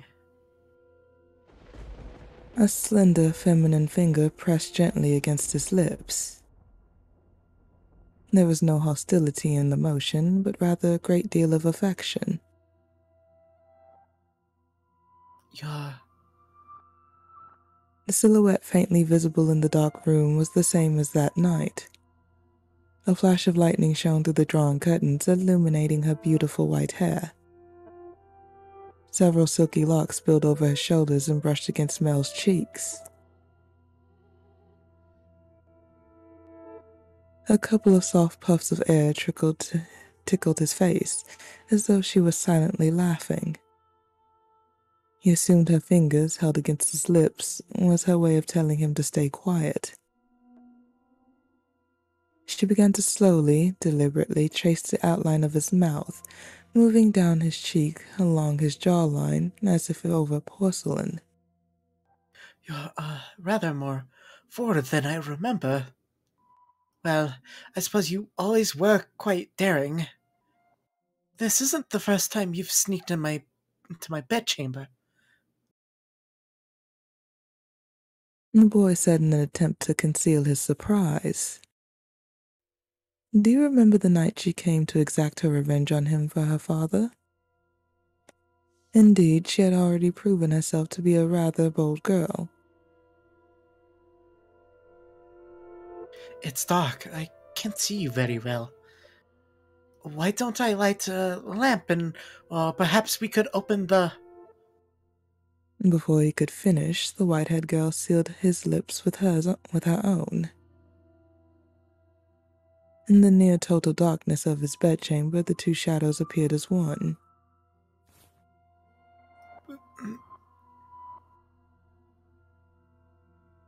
They remained that way for several minutes. Their kiss was innocent, no more than the pressing of two pairs of lips. And at the same time, the white-haired girl lovingly ran her fingertips across his skin. When their lips separated, Mel gasped for air. It seemed he had been holding his breath. Slightly embarrassed at himself, he said,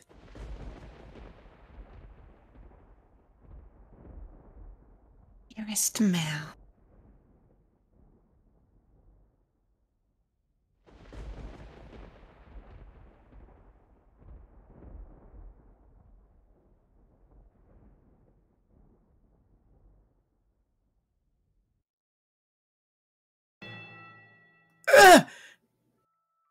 Nothing.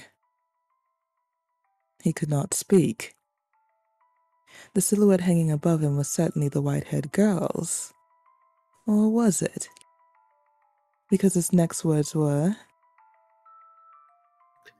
Get off of me! he reflexively shoved the girl straddling him aside. She rolled off the bed, landing on the cold floor, but slowly, gradually, she crawled her way back towards him. Wasn't very nice. Veiled in darkness, she slowly lifted her head. And then, there was another flash of lightning. The heavy fabric of the curtains rustled, bolts of light streamed through the gaps.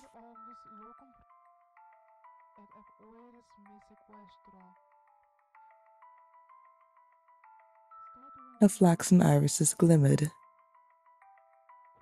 though in the bluish-white light they took on a twinge of an almost golden glow.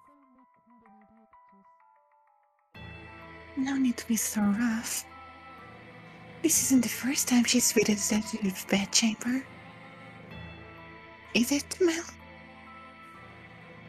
Or did I not kiss you the same way? Tell me, how does she run her fingers across your skin? What does she do when she nuzzles up to you? Stop! Stop this madness! Nelly! Why would you do this? Because you like white hair, don't you, Mel? You like white hair, which is why you fell for her, isn't it?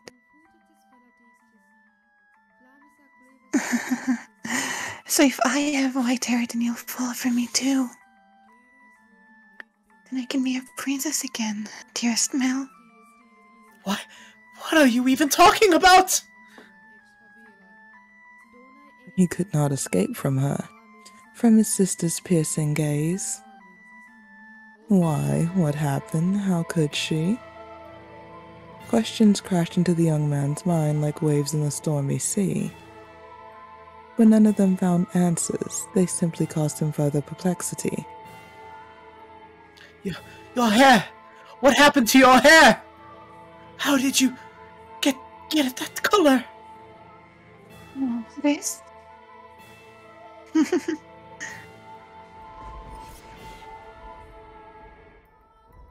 You like my wig?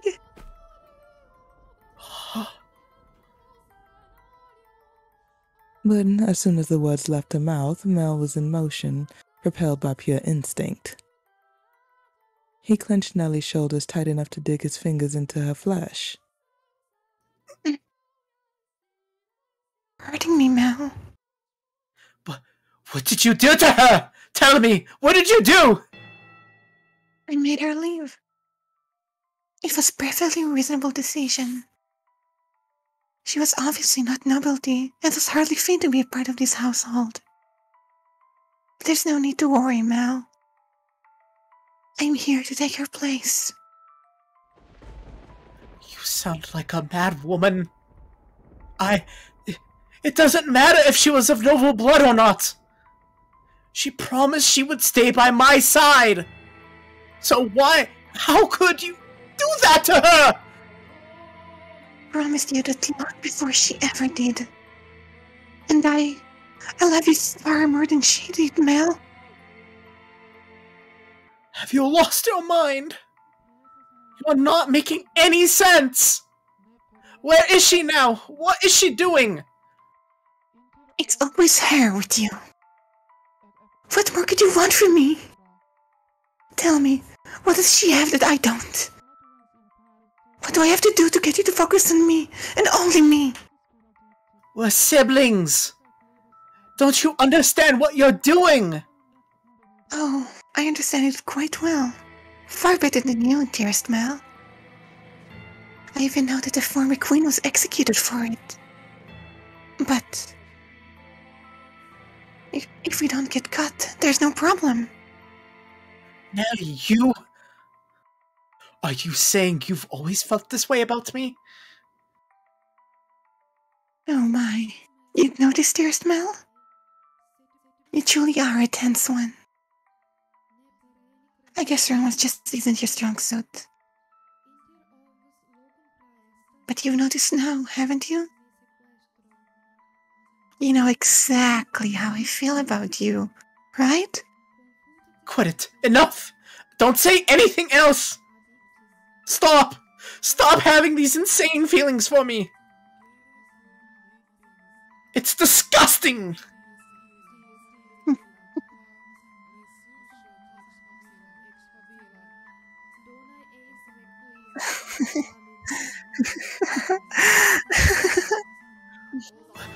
What are you laughing about? Poor Mel, content in your complete ignorance. All right, I'll tell you everything. Mel, you can only love blood-related women. Huh? His cackling sister appeared to him like some kind of inhuman life form.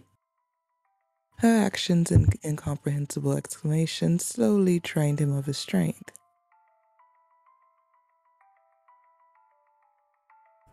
What kind of deranged nonsense is that? I loved her! She's... Your sister, Mel.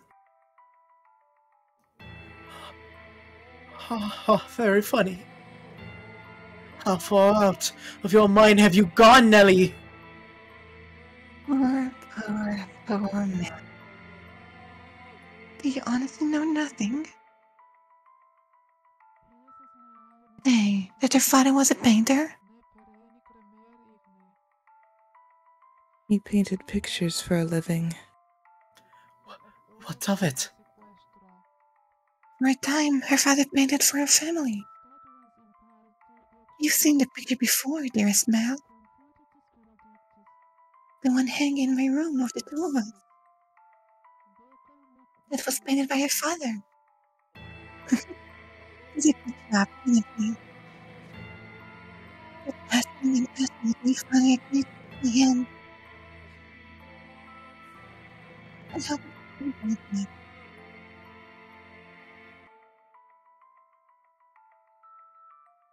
And how did you feel about that? You were rather embarrassed, weren't you? Do you remember that day, dearest Mel? You couldn't possibly remember it. But there's a chance you might remember this. Before we moved to this mansion, we had a painter with white hair. I don't remember such a thing. He was, long ago, a painter in service of the Rhodes family. But that painter did something very, very bad. And because of that, he couldn't remain a part of our household.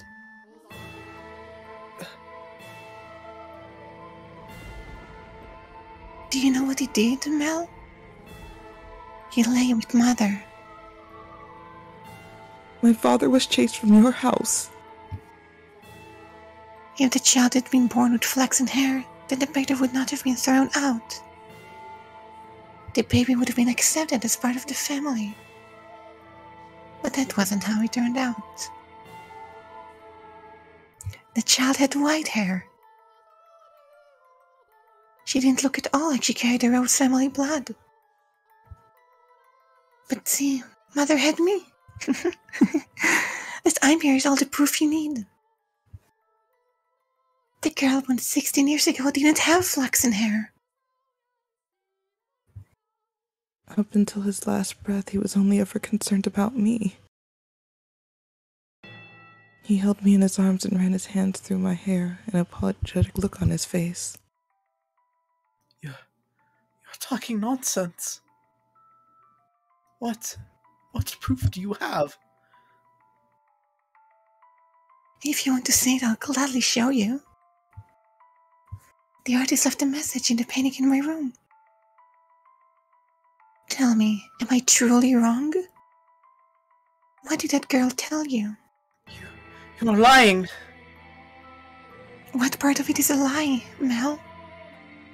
Everything I'm telling you is the truth. Why don't you go ask Mother? I'm sure she would throw quite a fit. Mother wouldn't. The mistress did not send me away when she saw me. Quite the opposite. She took me in as a servant. It never made sense to me. Why would you hire a maid you knew nothing about? Someone just showed up at the door one day.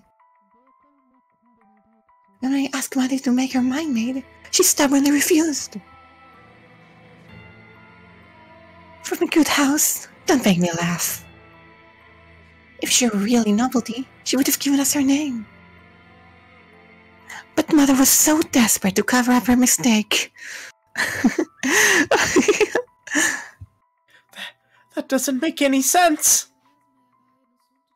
I don't believe a word you're saying. It couldn't possibly be true. Wouldn't it be nice if you could bury your head in the sand? But Mel, feigning ignorance is sin. No. I refuse to believe it! Not a chance in hell!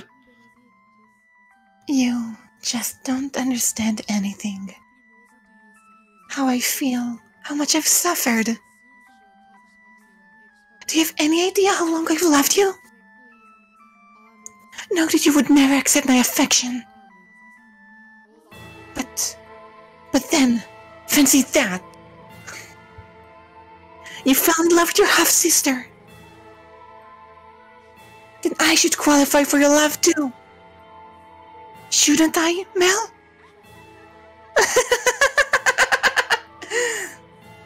Stop it, enough! Shut your mouth! Not another word! I don't believe any of this! Mel!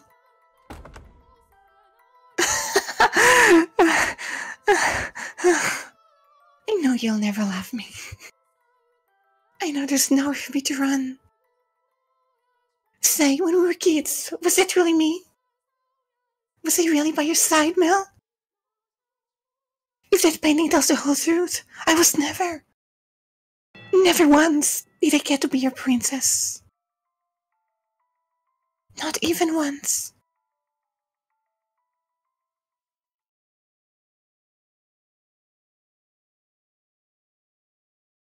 Dearest Mel, everyone just loves to dote on me. They're always telling me how pretty I am. Mother does, father does. And all the maids do too. I can do anything I want. So for me, acting like a spoiled child is only a form of rebellion I have. I don't have the kind of freedom you do, Mel. I'm just a doll for the family to play with. When I have visitors, it's only ever for show. So it's not my fault that I don't have friends. Dearest Mel, you're the only one who's ever cared about me, more than anything in the world. Dearest Mel, I always knew how you'd react if you fell in love. I would cry my eyes out. I would envy her to death. I would get angry as a bull. But eventually I would have given up. I knew I could never have it my way after all. That my feelings would never bear fruit. So why did you have to be your sister? Tell me, why?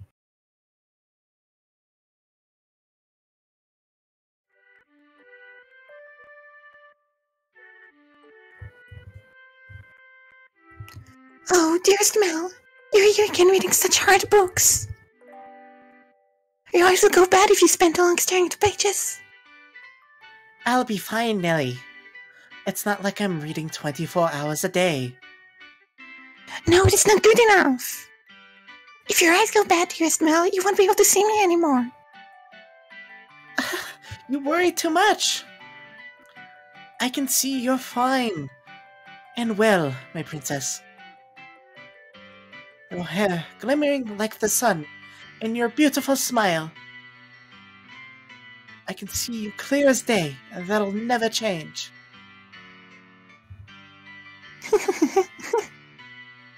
Plus, the skies are clear today, so you're even more radiant than usual. You know, this is my favorite season. Winter's cold and so much rain. I can't stand it.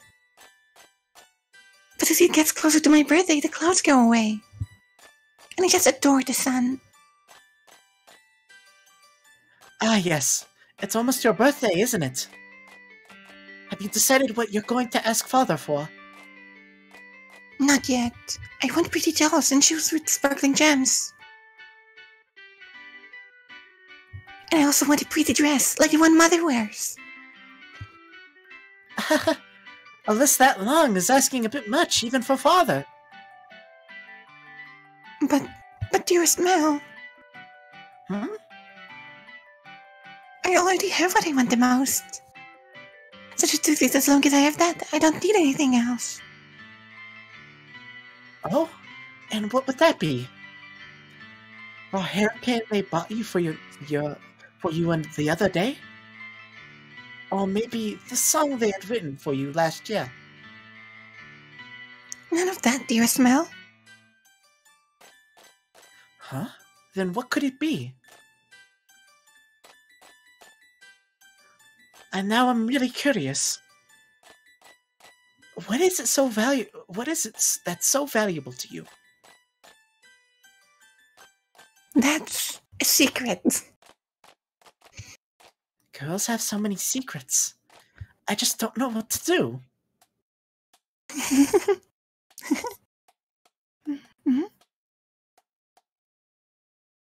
Say, dearest Mel,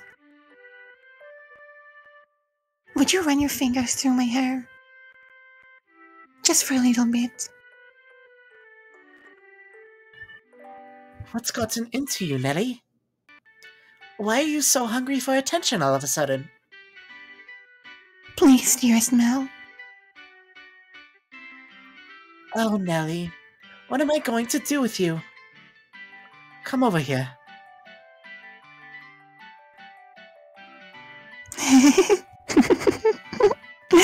And I want to sit on your lap. Yes, yes, as you wish, my beautiful, beautiful little princess. Say, dearest Mel. What is it this time, Nelly? Right now, I'm so incredibly happy.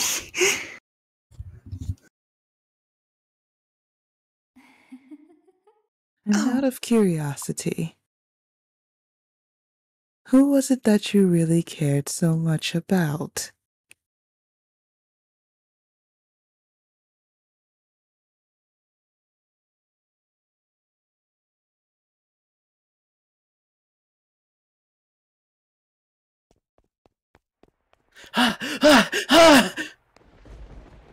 In a fevered frenzy, Mel fled from the mansion.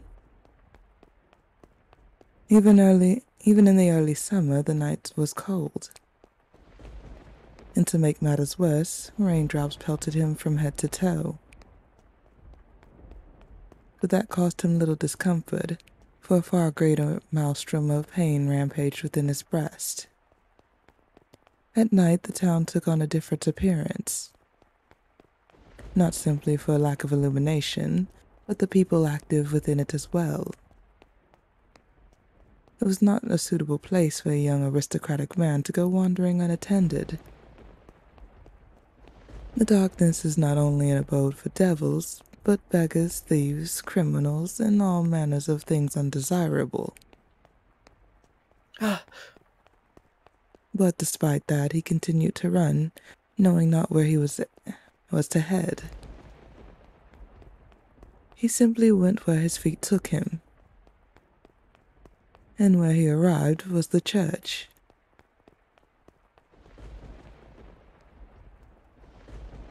Father! Father! God should be able to offer me counsel. to answer all my questions.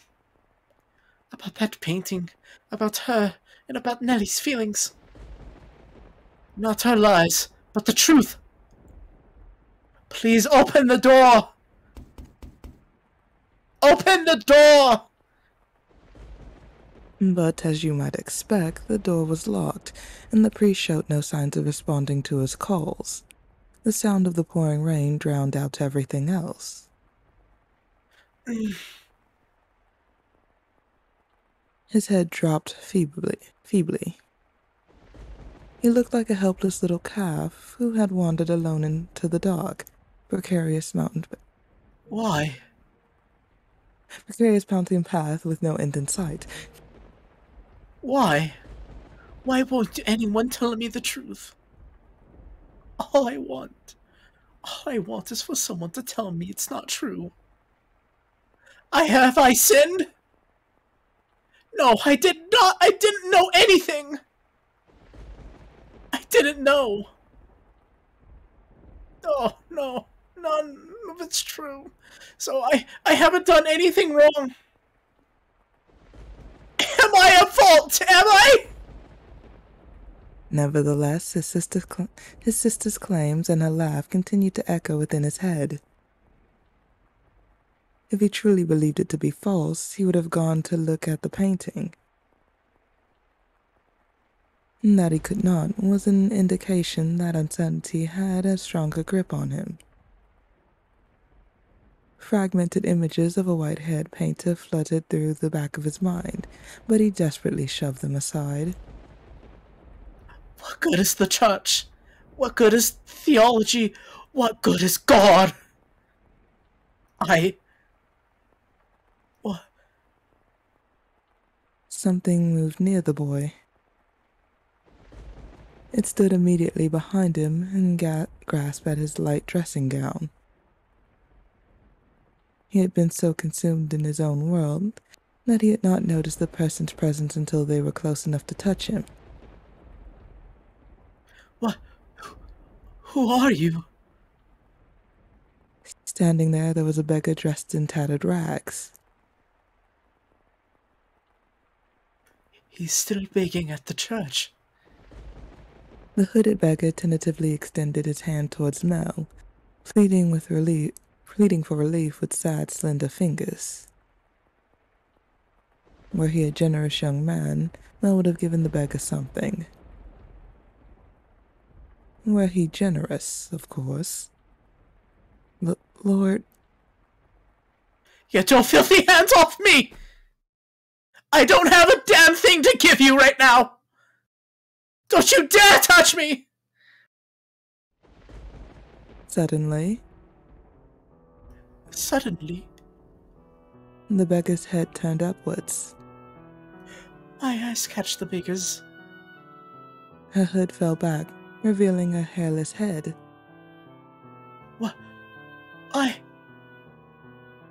And a pair of red eyes gazing bitterly, though with a familiar distinctive glimmer, at Mel.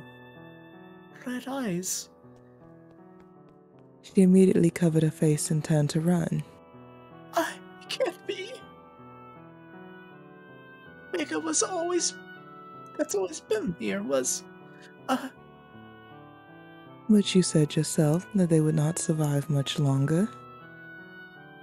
How could you be certain that she was the same beggar? Wait for me! Perhaps, as someone of such a high social standing, all beggars appeared the same to you? Or perhaps you wanted to believe your meager generosity made a difference, that you did something of value.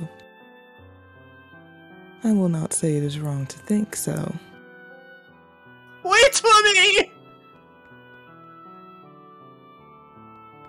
I chase after the fleeing girl. Though I shout for her to stop, she continues to run.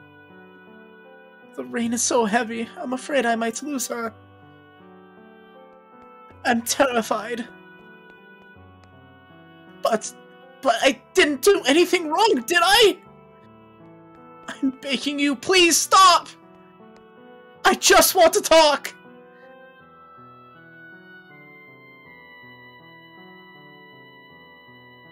She comes to a stop at a corner. Please don't go around this corner. It's you, isn't it?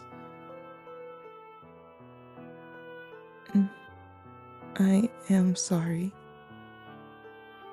Why are you apologizing? What I said back there was terrible, and for that I am truly sorry. I didn't realize it was you!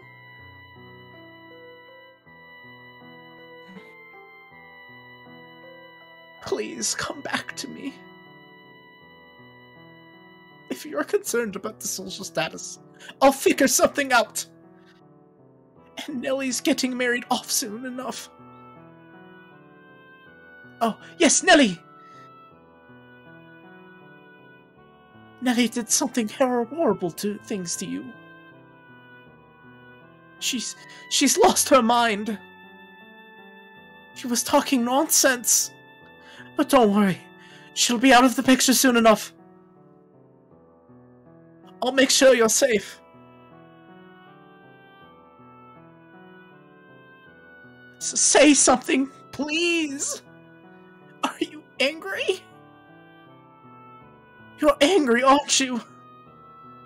I'm not angry at you. I'm not. Did you know everything?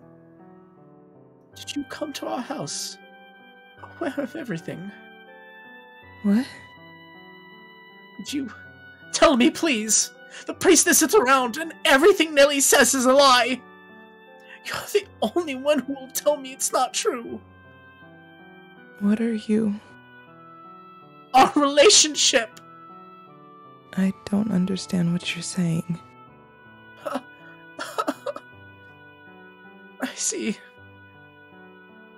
You don't know. You don't know. It's for the best.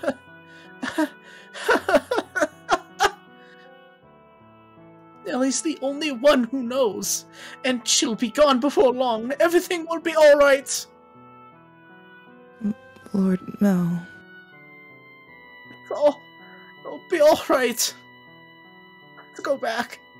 Make sure you're never put in any danger again. I'm begging you, stay with me. My appearance is no longer suitable to stand at your side.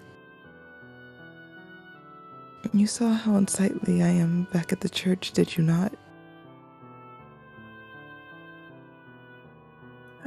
Hair can grow back. That's not a problem.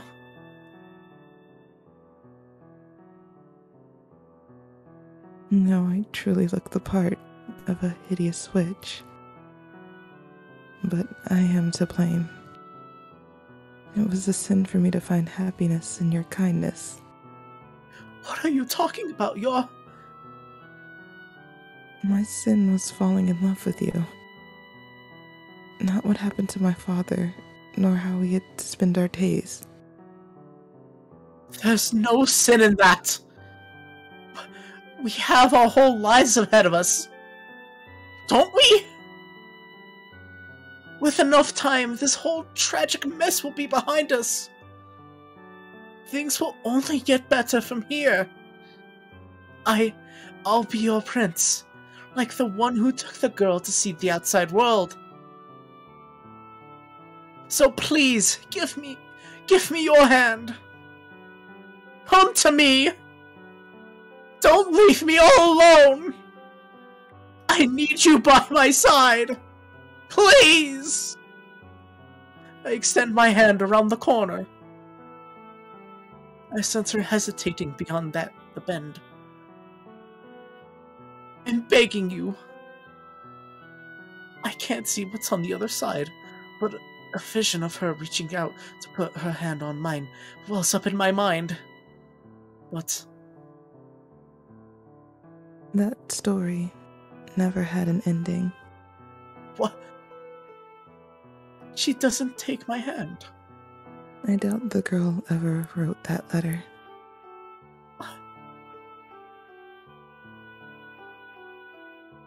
She's not there when I turned the corner. Why?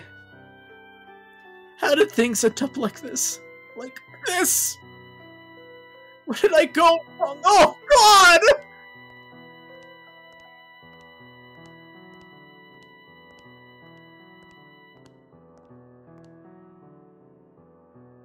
Your error was likely your kindness, thoughtlessly, haphazardly spreading your generosity.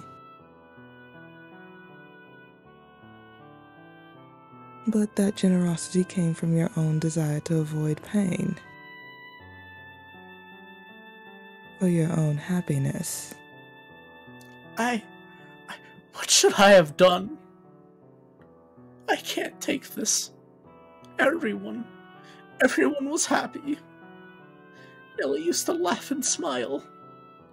She once meant the world to me. How did things end up like this?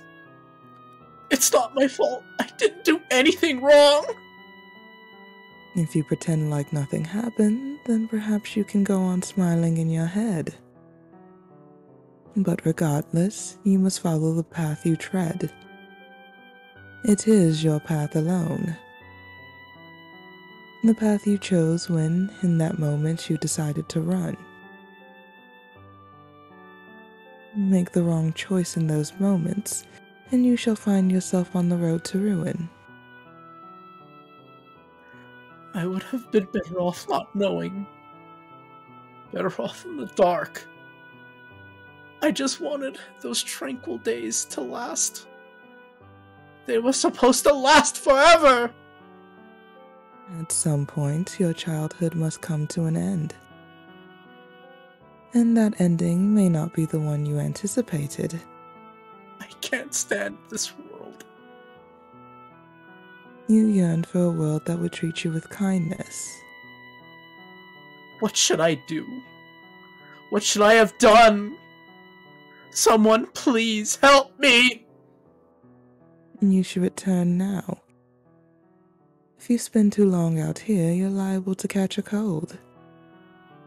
Now, let us return to our own time.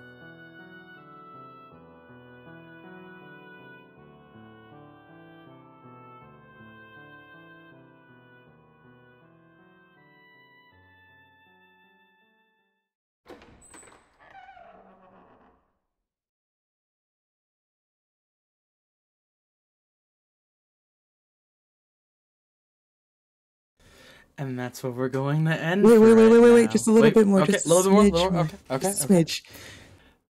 The crestfallen young man faded into the distance, and the decrepit double doors clacked shut. With the shattered glass, you could only see the ruins of a garden, not a single rose growing within. You had evidently returned from the past. In the garden, weeds grew taller than people. You found it difficult to look at. A wolf howled in the distance. The children, the sea of roses, and the white-haired girl were nowhere to be found. You and the maid who called you master were the only people present in the mansion. What happened to them next? Oh, master, you would know better than I. Why, you cannot remember? This seems quite serious, then. Worry not, my loyalty lies with you, master. The mansion has witnessed more yet. Let us make our way to the second door. There. Alright, we'll pick up with the second door, Friday. I love the house in Fata Morgana. This is really good. By the way, thank you for hanging out. Clinical Obsession. Yes, Clinical Obsession. Thank you very much for joining in.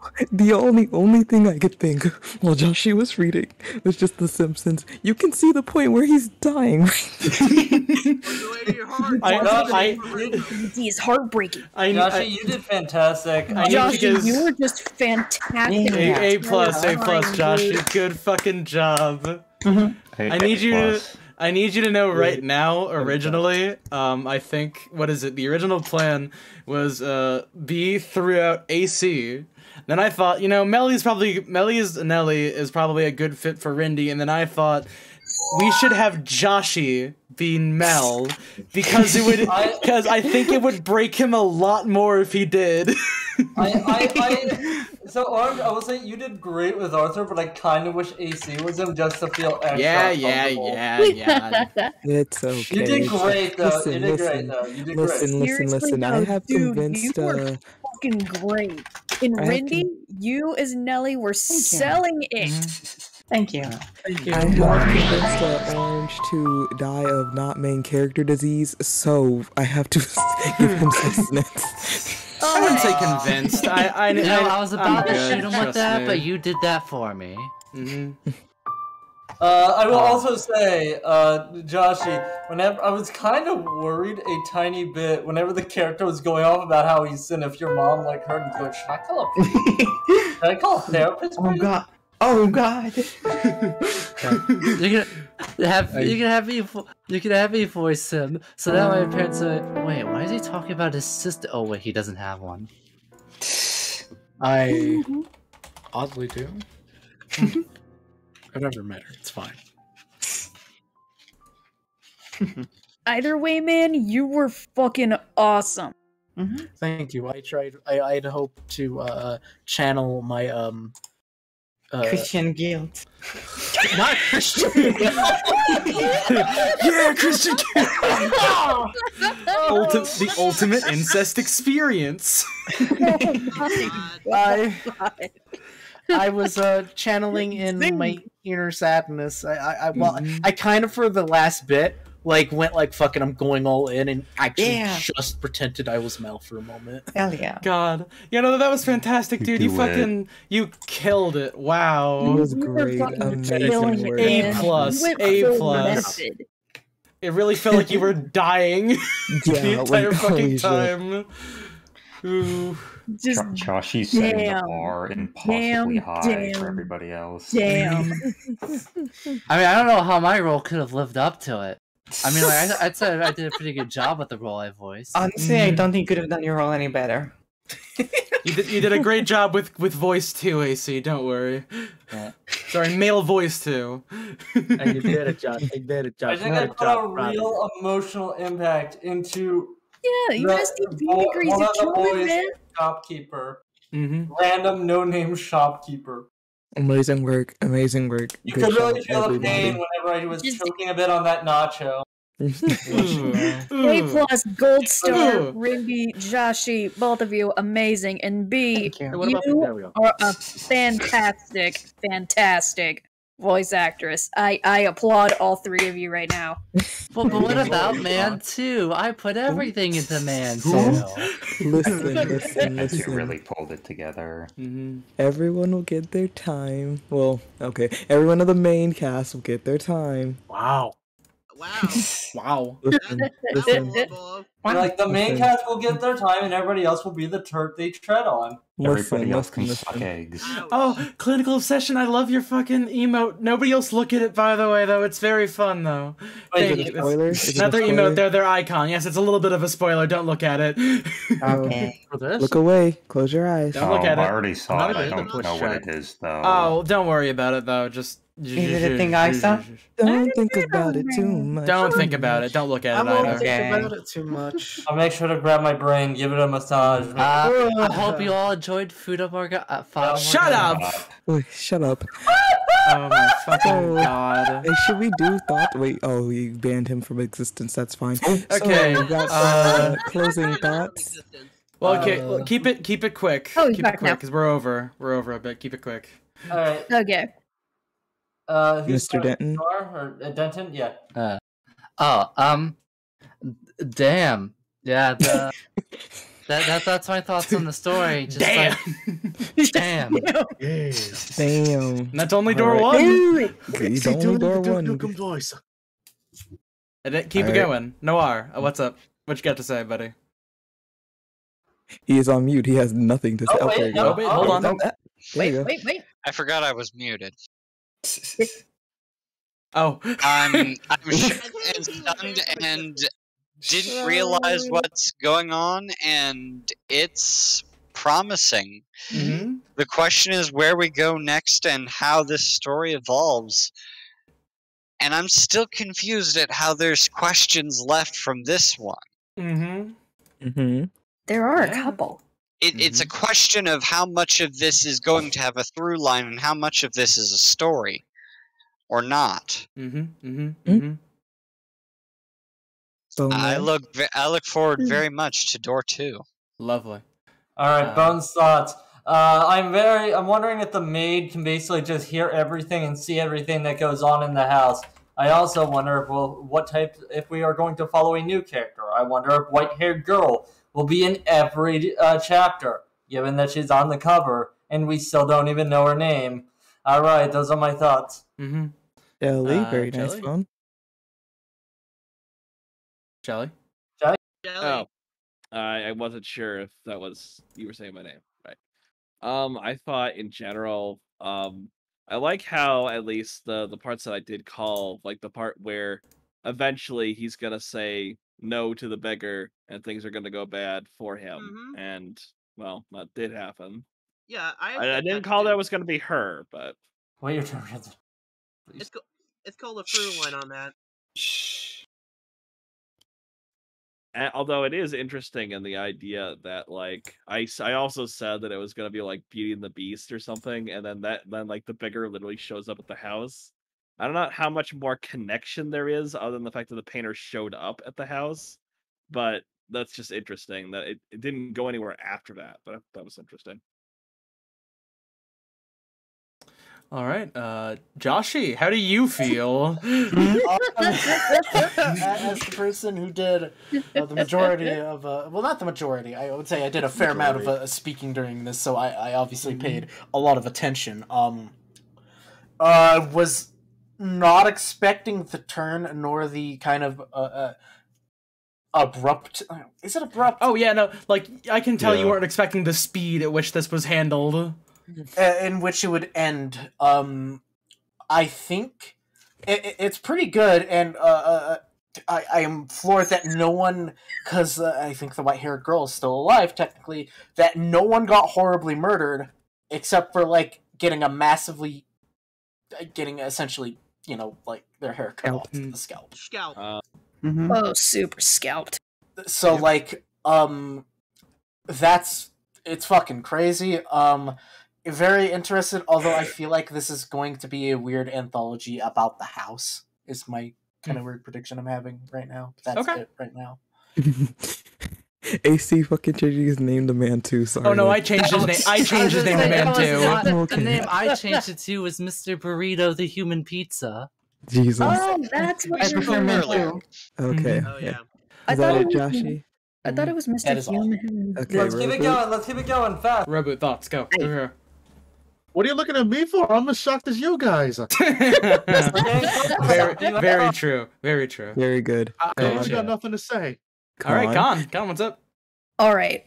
First off, what the fuck? Second off, I have to agree with Noir when I say there are some questions that haven't been answered yet. I also have to agree with, mostly one of the questions that Noir did say was what was up with the symbolism with the tower and the woman in the tower, and how does that apply to all of this? Okay. I am curious about that. I also have to agree with Bone whenever he said that the white-hair girl could appear in other stories and that we don't exactly know her name. Is this all just one long interconnected narrative? Or is this another instance... Actually, no, wait. Yeah, actually, if the maid is somehow connected to the house in an omniscient way, then does that mean that if she's the one telling the story, that she's purposely skewing it for the master to misremember? What do you guys think? Well, we're trying to keep things moving along. No thoughts on others. Only yours. Wrap up, boy. We can talk about this off the stream. Unfortunately, we're trying to cut things a little bit short here. Man 2 already went. That makes sense. So Rindy, how are you doing? So, I'm curious. So far, there hasn't technically been a supernatural element, but I gotta wonder, like, Like the maid right now in quote unquote current time, I feel like her skin is a lot paler. It feels even paler than the whiter girl's was.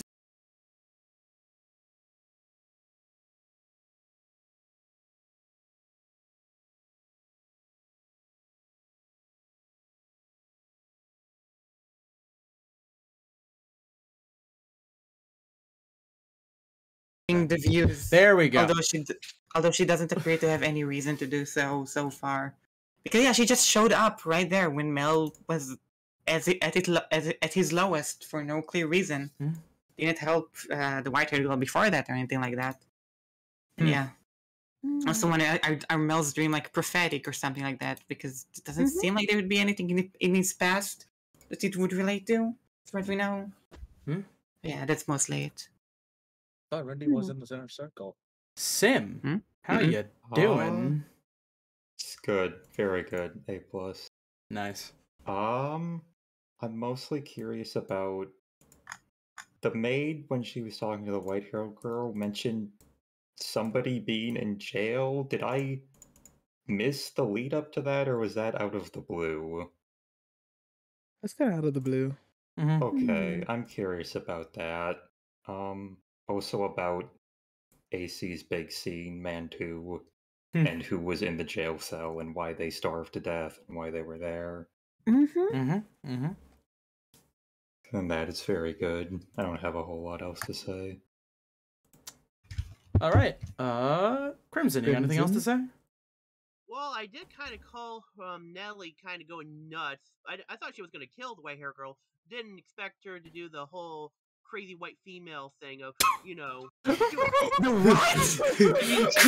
white female! What is going on in your state where this is a normal crazy white female thing? I thought she was going to murder her. No, she was that crazy. The average white woman moment. Females know for female moments. Dude, what the? No! You know, just those femoids and their tricks again. Yeah, it's a movie, but this is Please I don't know return. the movie. Please return to the topic. Okay, yeah. Alright. Tangents, let's keep it going. Anyway, I was happy that I was right about a couple of the through lines, but I'm still interested in the other mysteries throughout the whole thing, including like the whole tower scene. Okay. If I had any parting thoughts is, God, I forgot how much I fucking love Door 1. That shit popped off so hard. Is it the best one? I do have one more thing I wanted to say, guys. What's up, yeah? Nellie is bad, but she didn't have it easy exactly, and it was clearly like hyper traumatic for her. Oh yeah, like everybody had like, well, number one, she had it the most rough, outside of the fact that you know, little too into her brother, but like Something on how to feel about her at that moment. but like a lot of people in there weren't really the best. Being a young girl in an aristocratic household, she probably doesn't get to go out and talk to people like Mel does. I mean, she didn't kill anybody, so at least that. Yeah. I wanted to say something, if that's okay. Sure. One thing that I'm genuinely curious about, and like it's kind of morbid, but like, did Nellie do anything else to Whitehair Girl? Because hair does grow back, and there was some bloody imagery in the like flashback scenes where like she was like coming at her with the scissors. She wasn't exactly gentle with her hair. She didn't do anything extra. It was just the hair. Scalping? It's horrifying. It wasn't scalping Crimson. It kind of was. No, it's not. No, it wasn't. It was just cutting the hair. It's just cutting hair. It's just cutting hair. Yeah, but There's if nothing. you're just cutting the hair, then you wouldn't have had like the. She was She also wasn't gentle horribly about- emotionally traumatized. Okay, I need you to imagine this woman runs into your room, is like, I'm gonna fucking cut off all of your hair. You're not gonna like just sit there and let her do it, are you?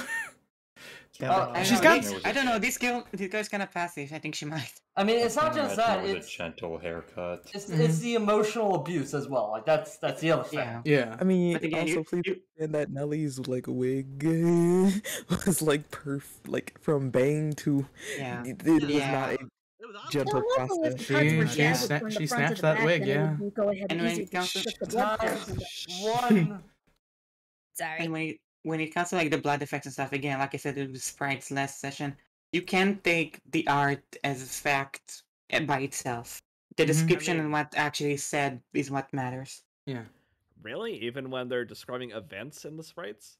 When they well, they So did. some of it is implication and some of it is like just extra effects. So like yes, basically a scalping more or less. Like it's not a gentle process, but like she didn't like stab the girl or anything. She did just take her hair, but it was not like a simple haircut. You imagine there was like a struggle. So Yeah, I was worried she like cut her breasts off or something. What the What? All right. Whoa. That's not true. Okay. Whoa. Cut. I wonder what.